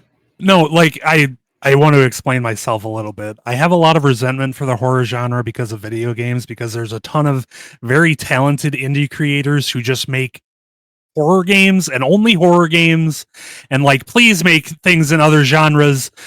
Please, I'm begging you. Oh my god. itch.io is make a twin stick shooter. I am begging you. Please. Anything. Like, itch.io is the bastion of fucking indie development, and it is 90% horror games. Like, fucking make a Kingsfield, make a fucking RPG Maker game that isn't a horror game. Do anything, please. Well, I'm begging you. It's easy to please horror fans, and it's hard to please fans of any other genre. I can tell, but like, there's so many horror games that are like very visually appealing and very mechanically appealing, and then it's just like, oh, you're in a gas station and there's a killer, and it's like, come on, do something, please. People like that. Stretch your legs a little. I mean, I don't disagree with you, because even on Twitter, fucking earlier today, I was scrolling through and there's like a tweet and it's like, my dog's been barking at this window every night, and last night I flashed a picture and it's like a bird, like a creepy looking bird or something. It's like, come on. Like, it's just so scary. Oh my god. I don't know how you always top yourself. The back rooms. Let's not get on that. So I could really get into it, Slushy, but it just makes me sound bitter. So I don't really. If anybody wants to understand how we feel, spend 10 minutes Listen to the on podcast. reddit.com/r/2sentence-horror and see how popular some of those posts are and how fucking stupid they are. Well, horror sells and sex sells, so, you know. Make more sex games then, please. Maybe. Anything. I think there's probably a lot of those too. Yeah. A lot of bad sex games. And there's probably a lot of bad sex horror games. Here's a sex horror movie. The Third Eye. Italian film. A lot of screaming women in this one. Yeah. Yeah, this movie was frustrating. It's a similar situation to the original Godzilla. I wasn't really paying full attention, if any attention at all, and it isn't in English. But goddamn, if it isn't literally 50% of the film women screaming, then I don't know what. I don't think it was that much. It was so much, though. It was so much. It seemed interesting. I kind of wish it had been Terrence Hill instead of this dude, because he kind of looks like Terrence Hill, and I know that he was Django. I know that he was Django, but I think Terrence Hill played a better Django in Trinity anyway. You know, they're like the same goddamn person. They're both Italian actors from the 60s. It's fine. But Terrence Hill has such beautiful eyes. Well, so does Franco Nero. Yeah, so does Franco Nero. They're both handsome. They're okay. I didn't get a lot of the like. Okay. I could totally believe Terrence Hill loving men. What? And that makes me happy. Oh. In my brain. I can't imagine Franco Nero doing the same. Yeah, Franco's like a little more rugged. So, okay. I didn't get a whole lot of the plot of this movie because of the language issue. But Count, as we were watching it, Count would frequently say, "This is such a fucking good-looking movie." It does have a lot of very striking cinematography. It's hard not to be striking when you have the camera on Franco Nero. But like that too. Yeah, I don't know. Just kind of a. I can explain the plot of this movie. Sure, yeah, synopsize it. Because it's I mean, it's kind of Slushy? Obvious. Well, synopsize it, Count. Slushy. I'll do it. There's a maid who did a murder, and there's a man who she manipulated into doing more murders, and it became like a weird mother figure, like murder mother figure thing. That's my take on it. I mean, that's mostly it. He's a count, and he lives with his mother, who is a countess, and he has a fiance, and the maid on is this podcast. And I am a count here. The maid is jealous of the fiance, so she arranges to cut her breaks which kills the fiance. And while the fiance is dying, she kills the countess, leaving Franco Nero, the count, to depend on her. He slowly loses his mind, and he starts like hiring dancers and hookers, brings them back to his house, and he kills them. Eventually, the fiance's sister comes back into the frame of the story, and she's played by the same actress as the fiance, so he just views her as literally the same person, and it kind of really mentally snaps him. You know, it's a very simple, for a fucking Italian horror movie, very, very simple, easy to follow plot. And you generally don't like Italian horror. I usually do not. What is the fucking movie that this reminded me of? Like Black Sunday or something? Does that ring any bells? Cam? Yeah, it is like Black Sunday. Yeah, that's Argento. Is that true? Yeah, let me make sure. Is it the guy who directed Diabolic? Diabolic. I think it might be that guy. I think it is. Yeah, I think it is that guy, the Diabolic guy. Anyway, this reminded me of Black Sunday. Bava, yeah. It's just kind of like stylish, slow. Yeah, he did Diabolic. Semi-gothic. Yeah, we got to watch that. I love that movie. Yeah, I don't know. It's black and white, so there's no lurid colors. It's black and white. It's in Italian. If that's gonna bother you, maybe not watch it. But if you're looking for something a little different, and it's just very. If that's gonna bother you, grow up. Yeah. Well, Slushie, you were just saying that it's hard for you to follow. No. It wasn't hard for me to follow. I just wasn't paying attention. There's got to be a dub of this, right? Like there might be, but I couldn't. Probably find one. Came out in a theater. Maybe, I don't know. This came out the same year, months apart from Django. So right when Franco Nero blew up. Well, how come Django's in color then? Did they just invent color in that 2 months? Hard is cheap, so black and white film stock is cheap. Yeah. Light of the Living Dead is 1968, and it's in black and white. Yeah. Which is it was very late black and white movie. Was that not like an artistic decision though, or no? It was cost. Oh, okay. If you like this sort of thing, check it out. If you're interested in this sort of thing, check it out. If you've never seen another Franco Nero movie besides Django, check this one out. If you want to show your friends in college a cool movie, show them My Name is Trinity. Yeah, if you show your friends in college this, they might like go back to their dorms and be like, I can't believe it. There's some hot women in this though. That's true. The women that he brings back to kill are like some of the most stunning women I've seen like a movie in a long time. Like they're really fucking attractive. So yeah, there you go. Read the room. Read the audience. Yeah. Maybe watch this first and then see if you want to show it to your cool college friends to look cool. Yeah. So, okay, finally getting into the Albert Pyun part of the episode. Do you think you should show Sword and the Sorcerer to your cool college friends? Absolutely. I would. Absolutely. This is I feel like this is a forgotten this type of movie, and I don't think it deserves that. Right? Like, I had never seen this. I've seen a bunch of this type of movie, just early 80s ish fantasy movie, and like I think as this type of film goes, like you have like your Willows and your Krolls and your Conans. That's the A tier. And then you have the B tier. I think this is like the top of that. Better than Kroll? No, Kroll is in the A tier. For me. Oh, anyway. sorry, okay. I mean, yeah, I agree. Like this is better than Barbarians.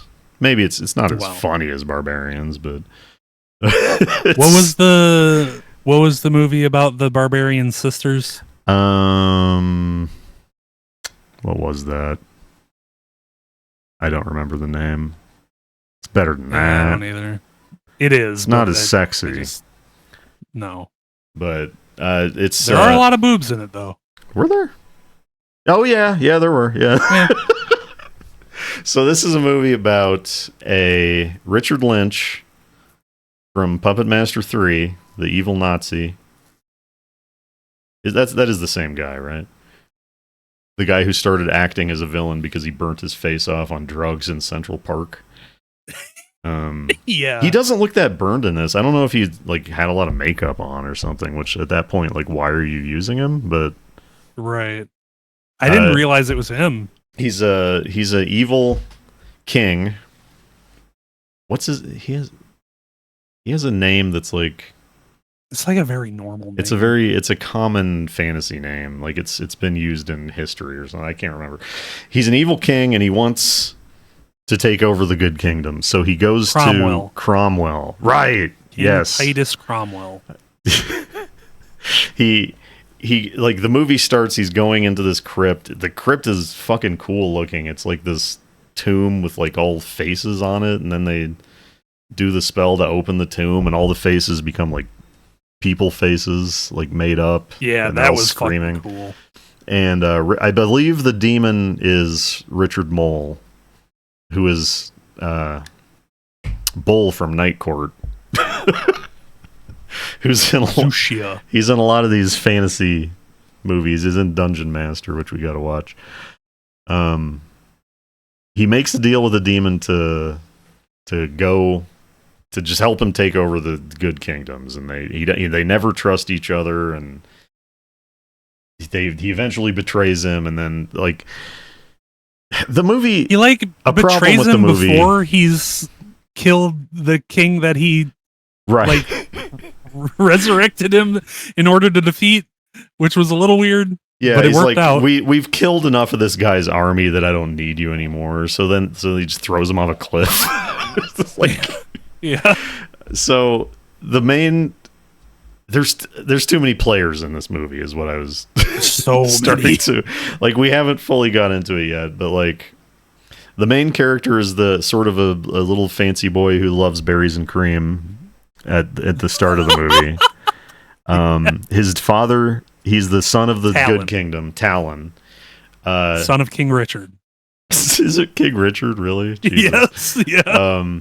King Richard gives him, like, he knows shit's bad. He gives him the sword here, pictured on the poster. It's a 3-bladed sword that looks real fucking goofy. Yeah, it's a bad prop. It's kind of cool, but it's kind of lame. But you ain't seen nothing yet, so yeah. The concept of it is cool, but it's like very cheaply made. It's just like it's a little too big. The hilt is just it's way too big. The hilt is just like a cylinder. They didn't bother to like do like a leather wrap on it or anything. The blades on it are like way too thin to be used as a weapon at all. They would like, the second you clash that with an actual sword, it would fucking shatter. Yeah, and that does happen in the film. Yeah. Which, like, props to them. I guess. It reminded me of the power sword from the 2000s He-Man, which, if I can just grab an image, I can't find an image of this sword pictured, like, opens up horizontally and turns into like an X shape. So like it seemed really similar to the power sword from the 2000s He-Man, but it's so the kid escapes, the kingdom falls. As the kid is escaping, we find out that the sword is able to shoot its blades. So he's getting attacked, and he fucking blasts with like, there's like a CO2 burst coming like out of the sword, and like one blade blasts into another guy, and then he blasts another guy. He shoots the middle blade first, which is weird. And I think he leaves the middle blade, but I think just the side blades shoot. I don't know. Maybe I also it think was it's only just the side blades. the angle. Maybe it was just the angle that confused me, but the middle blade is the one that you'd actually be able to aim. I think we should be clear on Yeah. on the makeup of the sword for people who don't have video to see the poster, where it also doesn't look quite like it does in the film. Right, on like the poster, on the poster, it's like 3 blades horizontally across. In the movie, it's Right. like 3 blades vertically stacked. Like, yeah, if you were holding 3 swords in your hand so that they lined up and the blades were all facing the same way, and you were like trying to chop something with 3 swords at the same time, that's the like. It's it's goofy. It's the flats of the 3 blades are what are together. They're lined up by the flat and not by the blade. So it's a thick sword. It's not a wide sword. Yes. It's cool. Like a lot of, these fantasy movies, they got to have like an iconic weapon like Kroll. I feel like that's what they were going for here. I don't think it really succeeds because the sword doesn't end up having a big enough role. Right. In the movie. The sword is like right in the beginning when he's escaping. And then he doesn't have it again until the last battle. You assume it's gonna away at the time. You assume it's gonna like be critical in killing the sorcerer or something, but then like the sorcerer is also kind of an afterthought in the film, right? So like it's I think the opening is the strongest part. It's like opening 10 or 15 minutes. It's pretty strong. The opening is the most coherent part for sure. Yeah. Right. So it flashes forward. Talon becomes an adult, and he becomes like he looks like a fancy lad in the beginning of the movie. But in the intervening years before he, obviously comes back and gets revenge, he has turned into Conan. Like he has this reputation of being a pirate, a lover of women, a mercenary, a general. A general. Yeah, like he has this whole reputation, and but he looks more like a Sinbad, which is a little odd. The actor is like a pretty tall guy, and like he feels big.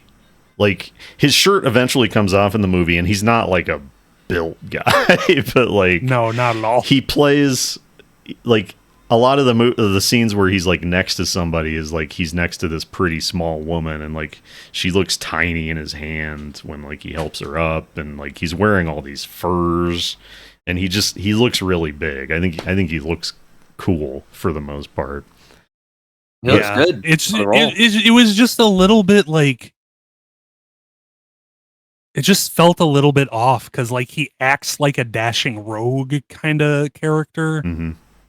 Like a guy who, if you were fighting him 1-on-1, maybe he could beat you in a duel. But if you were like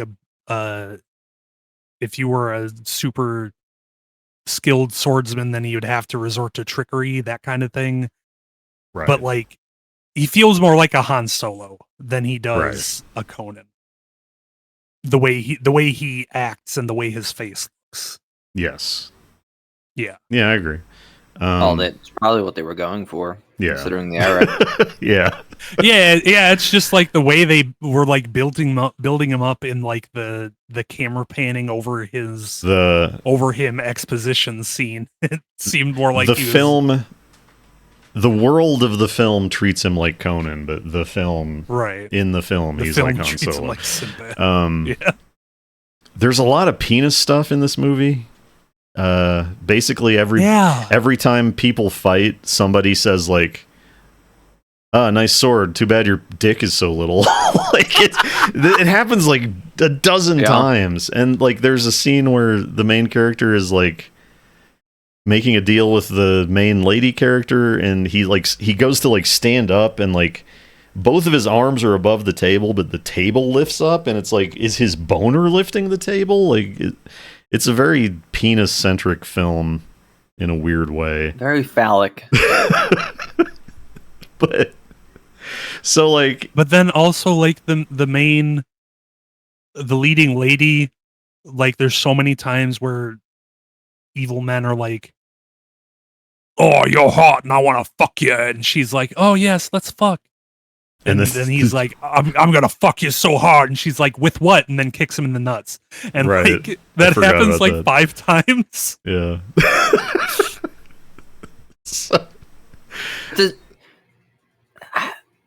The opening is very strong, but also feels different from the rest of the movie. Yeah. Where people are dying in the opening, and then like our hero bonks rapists over the head with like a piece of meat instead of killing them. Yeah, you think he would slaughter them, but he just like bonks them over the head and then laughs about it. People do pretty much stop dying in the bulk of the movie. Yeah, Acts 2 and 3. Weird. Like they. So there's like still nudity. So like what? Yeah. So he comes back to his kingdom, which he is the rightful heir to, which he's not interested in, and he's leading a mercenary company, which his co-leader in the mercenary company is like the bald guy from Murphy Brown, which threw me off because hard to see that guy in any other role. But they like there's this whole thing set up where like the heir to the kingdom is the ex-advisor of the king, and he's leading a rebellion, and then the rebellion is consulting with this other guy who turns out to be the sorcerer in disguise. But then like the other guy is plotting against Cromwell, and Cromwell's like going crazy because he believes the sorcerer is still around. I don't think that really got played up enough. Like that could have been a cooler. Yeah, I agree. It was pretty cool when it did come into play. Like Cromwell thinks that Talon is the sorcerer, and that's sort of a fun little interplay. Cromwell was great, by the way. Really good villain. Yeah. Yeah. It's just like Albert Pyun had 3 different scripts that he just reworked into one script. There's just too much. There's too much intrigue, and the intrigue isn't very interesting. And most of the threat in the bulk of the movie is like people keep getting thrown in jail. like people get beat up on and off camera, and then they go in a dungeon, and then they get out of a dungeon, and then they get back in a dungeon, and then they have to go to a different dungeon because someone else is in a different dungeon. Yeah, I think Slushie said that you thought that you missed a scene, right, Slushie? Because they were right. Like there was this great scene where there's like Talon's second in command is in a whorehouse, and he's like talking with someone else that's part of Talon's group about how they're going to break Talon out of jail, right? He runs into a guy who knew Talon from somewhere else, which is another very Conan type thing, you know? Yeah. And then they're talking about breaking him out, and then like multiple times, maybe only like 2 or 3, but someone pulls back a curtain from the whore in the whorehouse they're having sex with, and it's like, Talon's in prison. I'll join you to rescue. Yeah, it's really funny. They're like, yeah, let's do it, and it cuts. Yeah, it wipes, and then they're all in prison. They're just like, well, they're all in prison and like yelling at each other. Yeah. It was like, it was such a sudden cut that I was like, oh, they're going to reveal that their plan was to get thrown in prison, fake a prison riot, and break out and do it from the inside. But no, they just got caught off screen and thrown in prison for real and are actually mad at each other. Yeah. It's so weird. Did they write it that way, or did he plan to like shoot a scene and he couldn't afford it? I'm curious behind the scenes stuff. It's pretty hard to say. If you're paying attention, it's pretty funny. It is. So it may have just been funny, meant for comedy. Yeah. But as we'll discuss in the next film, Albert Pyun seems to be pretty good at writing funny shit. Yeah. What was Pyun's problem? You know, because I think maybe he's actually really good. Like I mostly had known him for Dollman, which is one of the more disappointing movies that exists. Just coming around on him. It's like Dollman is such a good premise, but it's so boring after the opening of the movie. But like, is it just budget? Like, was that the issue? Because this and Brain Smash are probably had more budget than he ever really. And Radioactive Dreams, Yeah. like they probably all had bigger budgets than he worked with later. I don't know. And they're all really good. Yeah. I even like his Captain America, which I showed on the 4th of July. It's decent, Is that the one where Captain America like 2 or 3 times pretends to be sick and then steals the car? I didn't, is that what happened? Is it that one? I don't know. It was the one I watched. Well, there's like 2 of them, right? One of them is Red Brown, and one is the Pyun one Red Brown It's as the well? J.D. Salinger's son. It's a Salinger one. Salinger, right? Matthew Salinger. So I'm pretty sure that's the one where there are like 2 times. Once early on, he like tricks. Wait, he really is the son of JD. I thought for this whole time you've been doing a bit, and I just looked it up, and he really is. Yeah, he is. I thought you were like just making a fucking joke because that name, you don't ever hear that name, and okay, it's fucking amazing. I mean, what else about Sword and the Sorcerer? Like, I wish movies like this were still made. I've been. Where are these movies? Is it just? I feel like Sword and Sorcery has like mostly been abandoned. I think it's too expensive. Yeah, I mean it's expensive by the nature of it, but I feel like there's. Maybe it's just in my head. I feel like there's like a renaissance of this type of idea, right? Like they tried doing like John Carter. They tried doing Conan again. They both flopped. That's true. I didn't see either of them. Yeah, I didn't see. Well, I think the issue is probably like just the issue with a lot of films now that like nobody wants to take risks anymore. Right. Everything is too focus tested. If John Carter and Conan did like numbers, I think we would have seen a lot of these come back. You look at like what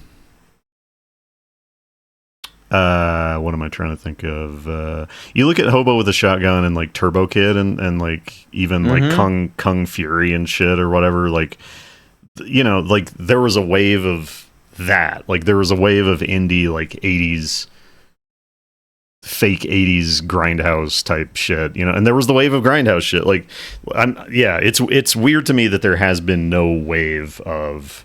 I just think you need something to pave the way. Yeah. That way you can tell your producer, "Hey, give me money because it worked for Hobo with a Shotgun, so let me make Turbo Kid." Yeah, essentially. Yeah, it would be good to see. But it's a pretty unusually this movie is, I think, unusually true to the literal genre, right? It is. Yeah. It's very, for sure. Maybe even more than the Conan film. I don't know. Maybe not.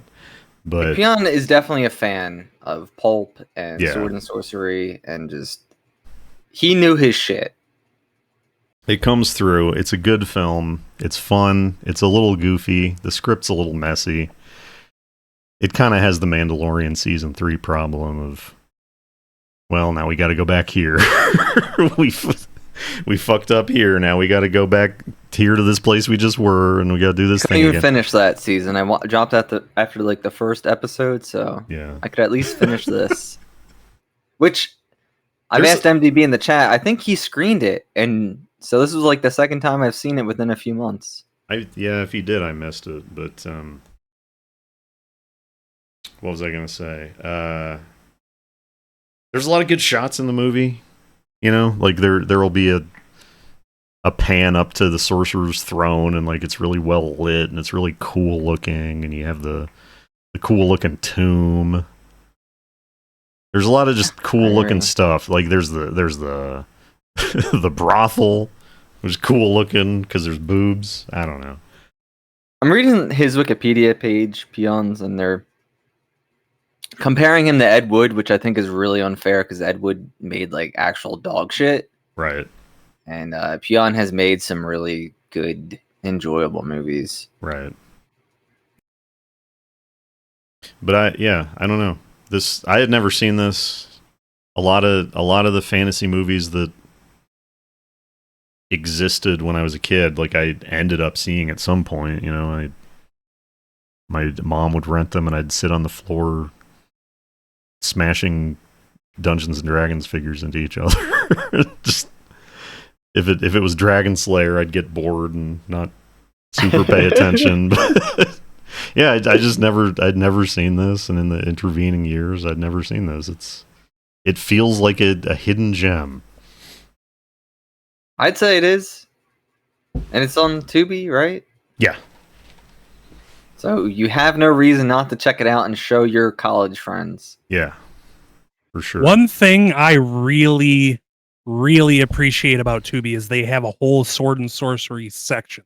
Yeah, and a lot of it is just dog shit of the lowest order, but like, but even I don't know, man. If you're really into like fantasy and sword and sorcery and shit like that, even the dog shit's really fun to watch sometimes. Yeah, if you're a horror fan, but for sword and sorcery, right?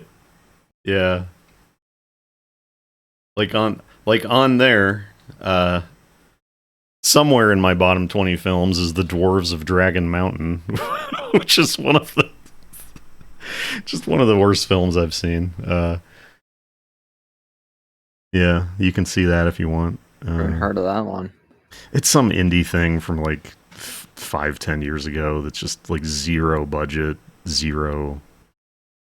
Some dwarves get trapped in a cave-in, and it's like That's the problem with modern films, is that we can shoot a movie on your phone now, so there's just absolute shit out there. Yeah. And also, shooting on film is like a cheat code for making any movie really enjoyable. If you shoot a movie on film and it's shot on actual film and you have good audio, you're like a grade above anything else. So, I don't think you're wrong. Man. What'd you say? You broke up a little. Me or Slushie? You count. Oh, I said you should have tried that Mayberry, man. Shoot on film. I mean, movie. I don't know that I don't have the best eye for that. Like, I don't know that it wasn't. It was definitely digital. Yeah, I mean, it wouldn't make sense. It would not have the money. So, speaking of hidden gems, speaking of Albert Pyun, the main event film of this episode, something that I had never heard of in my life. Actually, no, I had heard of it. I think I have this picture in my mind of Jay Bauman saying "Brain Smasher: A Love Story," like just mentioning it. And if you go on, that seems like something Jay Bauman would say. If you go on IMDb, it's like mentioned in X episode of Best of the Worst. It's like I can totally see in my mind's eye Jay Bauman saying that in the way that he would say it. But I've never heard of anyone. I've never seen anyone talk about this movie. I've never heard of this movie. I found this because I was looking up the Sue Sad who did the Radioactive Dreams music.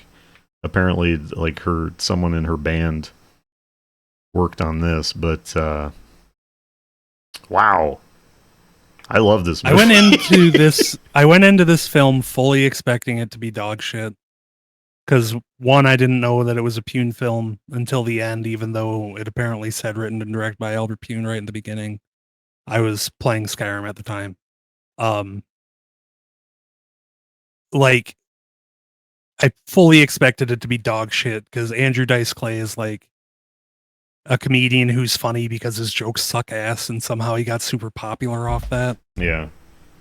And I fully expected it to just be like a Dice vehicle, especially after the like cold open where he's on the phone with his mom and then looks at the camera and is like, "You're gonna watch a movie about me and about me, the Brain Smasher," and it's great. And it's like this fucking the weirdest way to open a movie. Like I don't know how I would feel if I sat down in a theater and it just started with that. I wouldn't walk out because I've never walked out of a movie from a theater, and I never will. I'm not sure this played in theaters. Like, I hope it did. Right. This was really good. It was so good. Good. It was shot really well. The acting was fantastic. The jokes were on point. It was like incredibly strange, but in a way that was so appealing. It is a beat 'em up video game brought to film. I just thought that the entire time. Like the way it's shot and everything. It's just that scene where they're in that hallway and he's Terry Hatcher's like walking by and fucking Andrew Dice Clay's like beating the shit out of that guy like through the door. It's fucking awesome. You could be describing like 8 scenes in the movie. Well, there's like one particular shot and it's really fucking like really good. There's like in the back of the nightclub. It wasn't in the nightclub. They were like okay. It was earlier on in the movie. That hallway in the back of the nightclub. His nightclub? Like Brain Smasher's nightclub or the Romeo's nightclub? His nightclub, yes. Okay. But it wasn't like... Brain Smasher's nightclub. Well, the one I'm talking about, Brain Smasher's nightclub, when like he and Miss Crane, whose first name I've forgotten, but she's referred to as Miss Crane so many times. He's like kicking him through the door, like the room, like the open door. He's like beating the shit out of him, and it looked really amazing. Yeah. Like so casually in the background as she's walking by, and I don't know, really good movie. It was a really good movie. And it's funny. Yeah, so that's our intro. I want to jump back. Brain Smasher, a love story. I feel like if you like get it. Jump an hour back. Oh. Get it? If you like Big Trouble in Little China, if you like Streets of Fire, if you like Adventures of Fort Fairlane, I think this is I think you will like this movie. I was surprised to find out this came out after Fort Fairlane because that was when Dice's career basically died, like forever. Like, is it good? I honestly think it's good. Okay, well, we should watch it sometime. Yeah, it's like Dice is basically playing the same character in this. Like he has one character. I think he's a good actor, but he does have one character. He's playing this less racist and misogynist and sexist and homophobic than in Ford Fairlane and, his comedy character, which I feel like Albert Pyun must have like really taken a chance on Dice because this is 93. Fairlane came out in 90. This was 93? I think so. You can double check that. Yeah, it was. But like after so Dice blew up in the late 80s for his fucking bit, his character, his comedy character.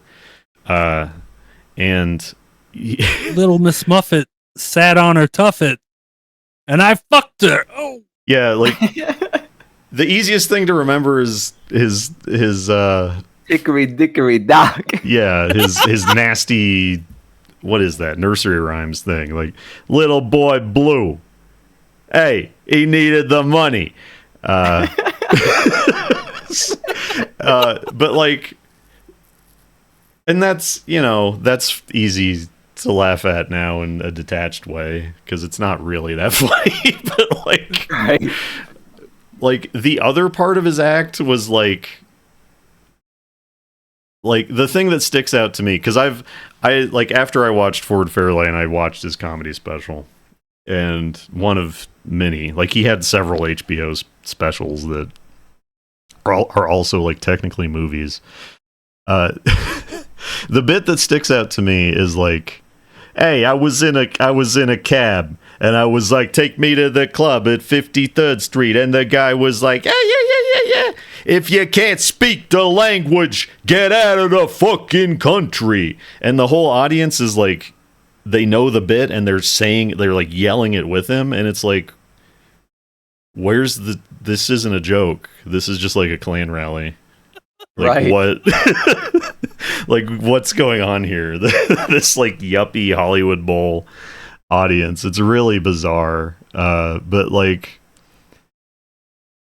arguably, like, it's weird. Like, the media made this guy and they destroyed him completely because like he got huge and he had all these concerts, and he made Ford Fairlane because he was like supposed to be this hot thing, but then like the other side of the media was like, this guy's a piece of shit, and we're gonna boycott his shit. And Ford Fairlane fucking bombed, and his career was over. So like, Pyun, was taking a chance on him at this point. It's really weird. And I'm glad he did. Is Dice still alive? He is, yeah. And he's still, yeah. Well, I know Pyun. Like he's still doing comedy, and I think he's not doing the same bit because he can't. But like. Well, I mean, he could. He'd just have to complain about how he can't and how nobody will give him money. Right. But and then he'll have a Netflix special. It's weird because, like, it's just a character. Like, it really does seem to just have been a character. But, like, there's elements of it that are unfortunate. Like what I said. Like, certain things get picked up on and appreciated more than other things. But I don't know. There's a problem with media literacy in our country, and I don't think that's a new opinion to have. But he does play a misogynist in this film. So he does. It's funny because, like, the Dice character is, he has all these leather jackets. He's, like, very tough guy, glamorous. Like, the same thing with Ford Fairlane. Like, he was even more like glammed up, and in here he's just like a complete schlub, and he's just wearing like a black t-shirt and a black sweatband on his head. On a shitty car. He's like super not glamorous. It's maybe a little introspection from Dice. Hard to say. Maybe. So Dice plays a bouncer, name of Brain Smasher, Ed, and Terry Hatcher, the super sexy babe from Lois and Clark. She's a supermodel, and they become embroiled over a lotus flower, which Shaolin monks are trying to get back from her. So that the lead monk can use it to become a literal god. Yeah, it's an ascension to godhood. It's funny. I don't know. Her Terry Hatcher's sister in the film is like the Indiana Jones of botany, and she discovered the flower, and then there's a recurring joke, and we're just gonna call them ninjas, but probably every character in the movie calls the Shaolin monks ninjas. They're wearing masks, and they're like, we're not ninjas. Ninjas are Japanese. We're Chinese. Well, that's the thing. Every character except for Brain Smasher's dad, who says, these guys ain't Chinese. They're speaking Japanese. Ninjas are Japanese. They ain't ninjas. I think you mixed it up a little bit. Yeah. It's a little bit, but yeah, it's a funny. You'd expect him to be the most racist character in the movie just because of stereotypes, but he's right. He's with it. It's because he fought the Japanese. He knows. And then the main guy's like, "This guy gets it." Yeah. the main monk. Yeah. They're not dressed like ninjas or monks. Like they're walking around in black trench coats and wearing weird braids that I've never seen any. Like, I'm not going to say they don't is the mom in this, which I've never seen her in anything else. Yeah.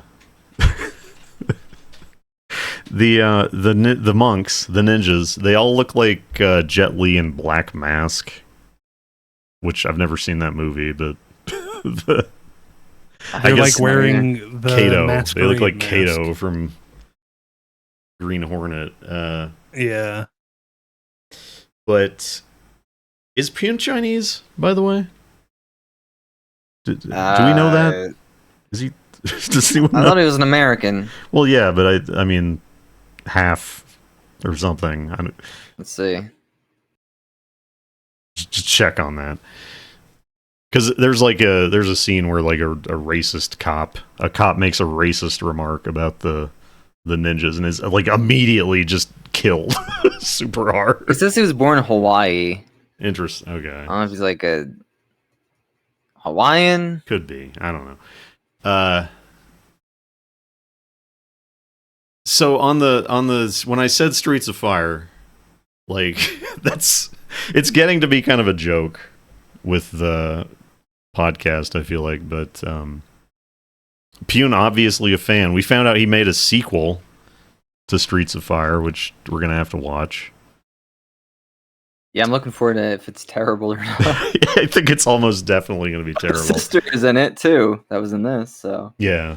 Who is the lady from the Warriors, apparently. yes, she is. Like the similarity is it's like the movie's mostly at night. There's just a lot of like colored lighting in the movie, and like the score is very integral. The soundtrack, it's a very eclectic soundtrack though. Like, what is her name? I wrote this down. It appears as if Albert Pyun's father was Korean. Okay. Okay, But he just his happened to be mother's born in name Hawaii? is... Well, yeah, his mother's name is Dora Pyun. There doesn't seem to be any information on where she's from. A lot of the I just felt like the the like race confusion stuff in this movie might have, come from a place from him, Right. Since he wrote it. But a lot of the music is by Madeline von Ritz, whose real name is Lynn Castle, and like I think weird scene, real weird scene at the nightclub that Brain Smasher bouncers for. Like, I assume this was Madeline von Ritz playing, but there's a band on the stage, and they sound like a lady version of Bauhaus. It was really weird. Absolutely, Just like Doing kind the of voice. a Spreck song, just like gothic, weird, like not the kind of music you would expect to hear in that type of scene at all, or in that type of setting. It's bizarre. And then like And also the several crowd, times in the like, movie. the crowd during that scene were like doing this synchronized jump Right. at the end of every bar. Yeah. It was very strange. Yeah. Really interesting soundtrack. A lot of like some cheesy like synth jazz, but like all the real songs in the soundtrack are just interesting and strange. Like I don't know if this is what Count was talking about, but there was a thing that struck me, like in the back of the nightclub, like there's a fight scene in a hall, and there's this like Dutch angle tracking shot down the hall. Like the camera like rotates and goes down the hall in this like really artistic way. Count said it was like very music video.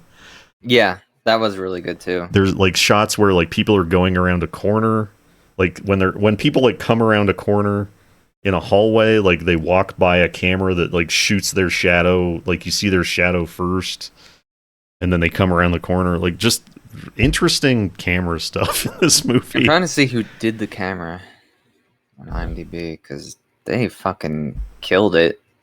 Like there's all these shots with the ninjas just walking as a gang in the street with like stark mist lighting. George Moradian. Did he do anything else?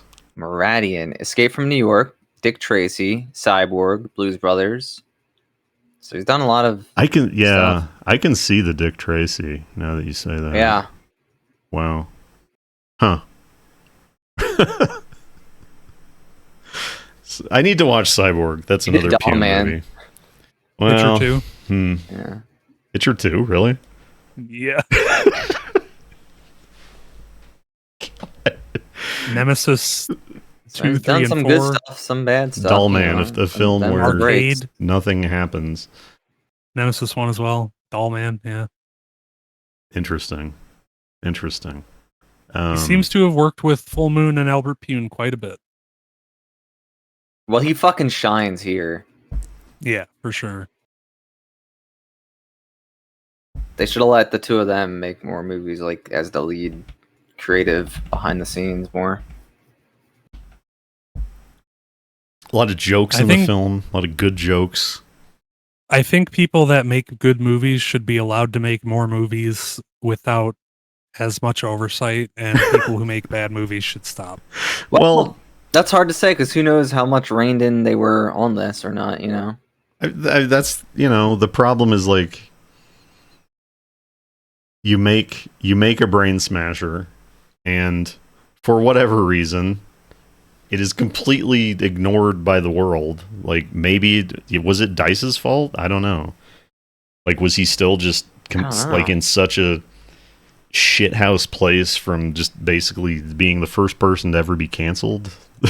Like, this movie just got this. Like, this has apparently never come out on DVD in America. Like, I feel like people should have talked about this, if not for Clay, for Terry Hatcher, because she was big in the 90s. Yeah. And then into the 2000s, so I never heard of it.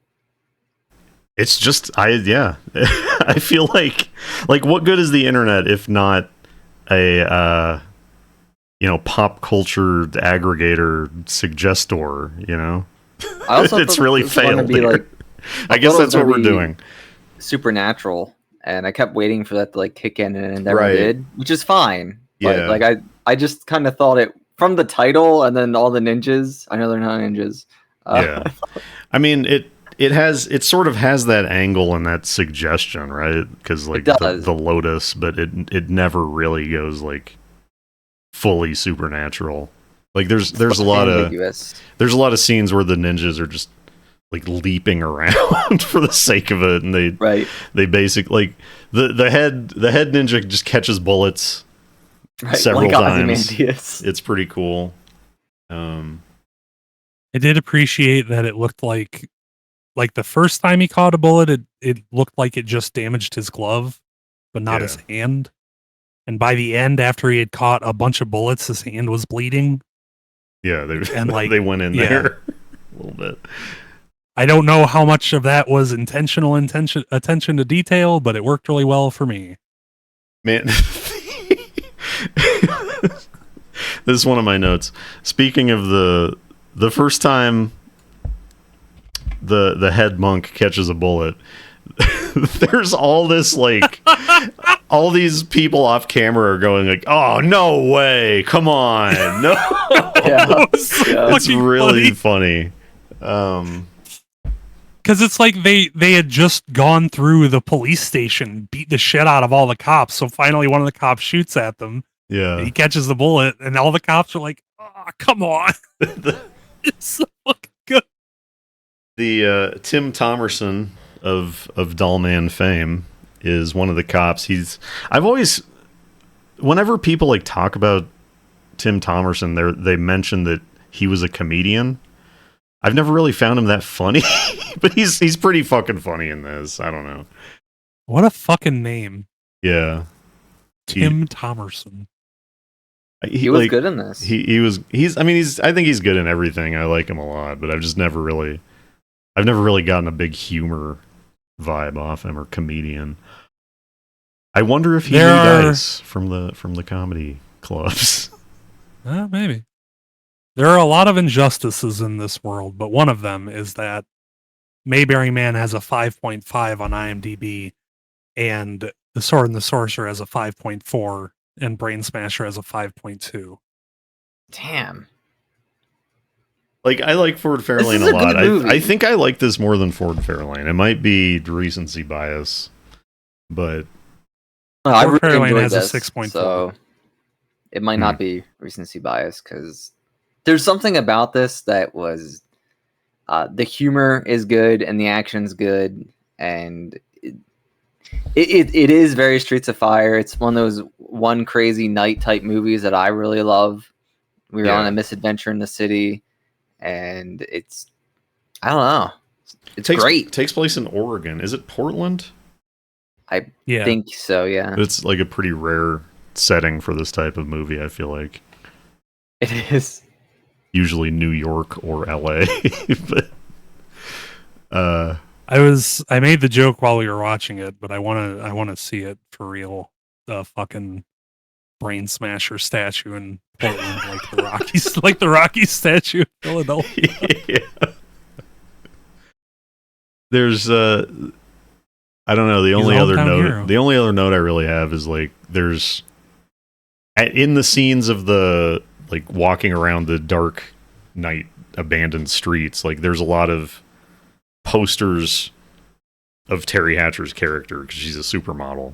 I thought that was really cool. You know, they'd be like walking. That she's in the They'd be walking around in the abandoned streets, and there's just like a big poster of her that's for some shoes or something. You know, it feels real that she's an actual model in this world. Yeah.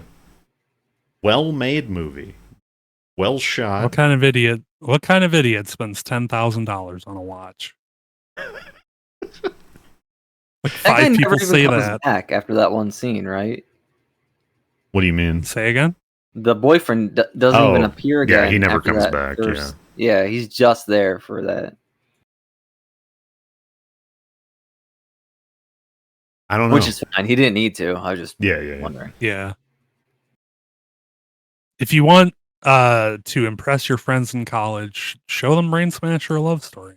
Yeah, this Absolutely. will knock their fucking socks off. You will be the coolest guy around in your little film group.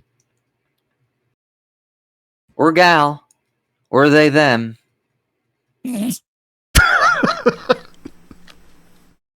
Thank you for the inclusiveness. No, yeah, I don't know. I don't want to necessarily beat by beat it, but Yeah, because there's some stuff in here that you want to see for yourself, like how hot Terry Hatcher looks at certain points. yeah, she puts on a stripper's costume at one point. Ooh, I'm gonna. And then she's in it for the rest of the film. Yeah. It is good. It's, you know, she's like a cool character because Well, they're both playing stereotypes and they're going beyond their. yeah, because everybody keeps saying, "Oh, you're a supermodel. Oh, you must be dumb." And just, no, I like to read. I like to do other stuff. Come on. And then he's just meant to be like an ugly brute, and he's not. Although he kind of is, but no, there's more to him. This movie has He one of deserves those. a better career movie-wise. Like he could Yeah. have played this like role in 5 other different movies. Yeah, I agree. It's just, it's unfortunate. Like I don't know. It's unfortunate that his movies were buried by history because I really do like them, and I think he's. A lot of the big actors play one character, you know. Sure, Sly. Jack Nicholson does. Jack, yeah, he's plays this character good. It's a fun character. The protagonist doesn't have to be a perfect person. He could be an asshole. Sure, and he plays it well. But he grows a little.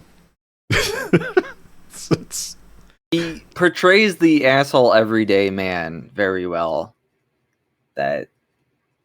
Which is why it worked well for even his persona on stage doing comedy. Like right.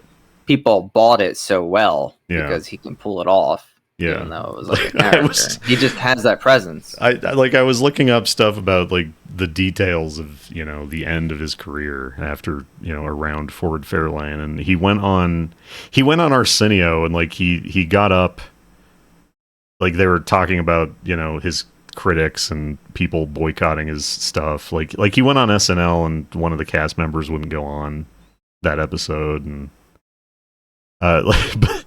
but on Arsenio, like he gets up and he's crying. he's like, Damn. he's like, hey, you know, believe in yourself. You just gotta bust your ass, and I'm me, and I'm not filtered, and I'm not apologizing. And the audience is like laughing, and he's like, they can't, like, even in that moment, they can't like see through the character that this dude is actually crying. It's like really, I don't know. Slushie's right. Media literacy is dead. Yeah, In this country. has been dead for some time. People didn't understand Larry the Cable Guy's a bit.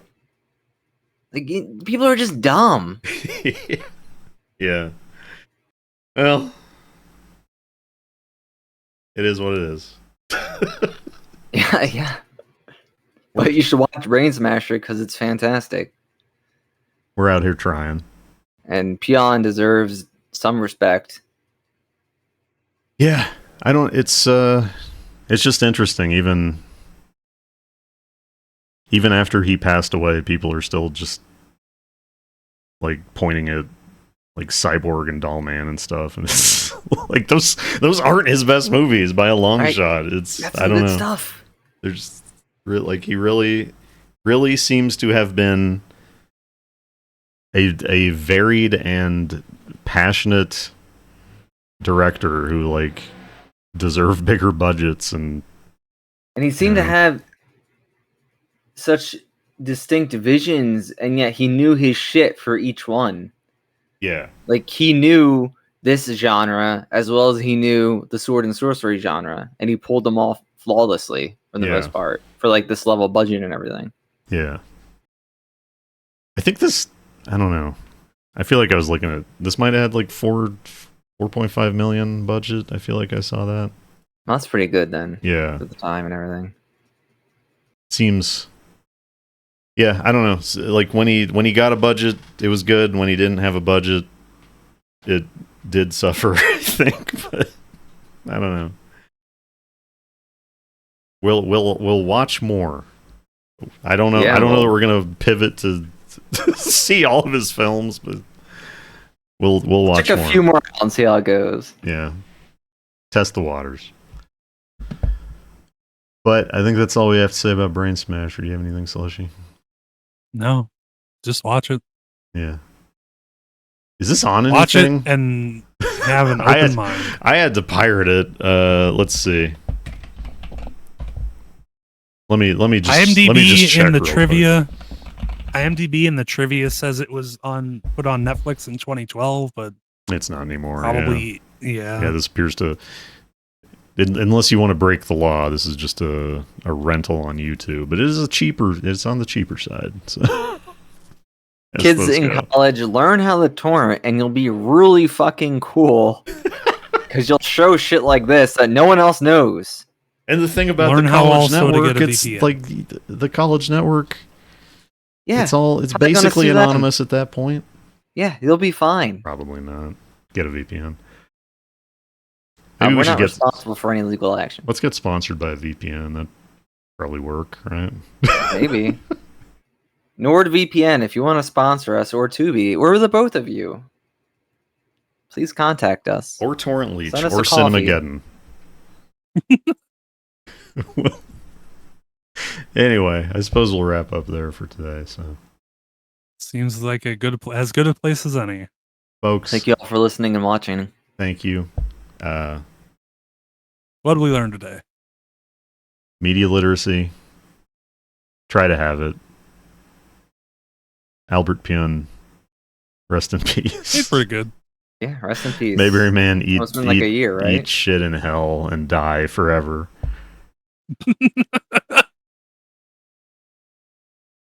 Almost been a year.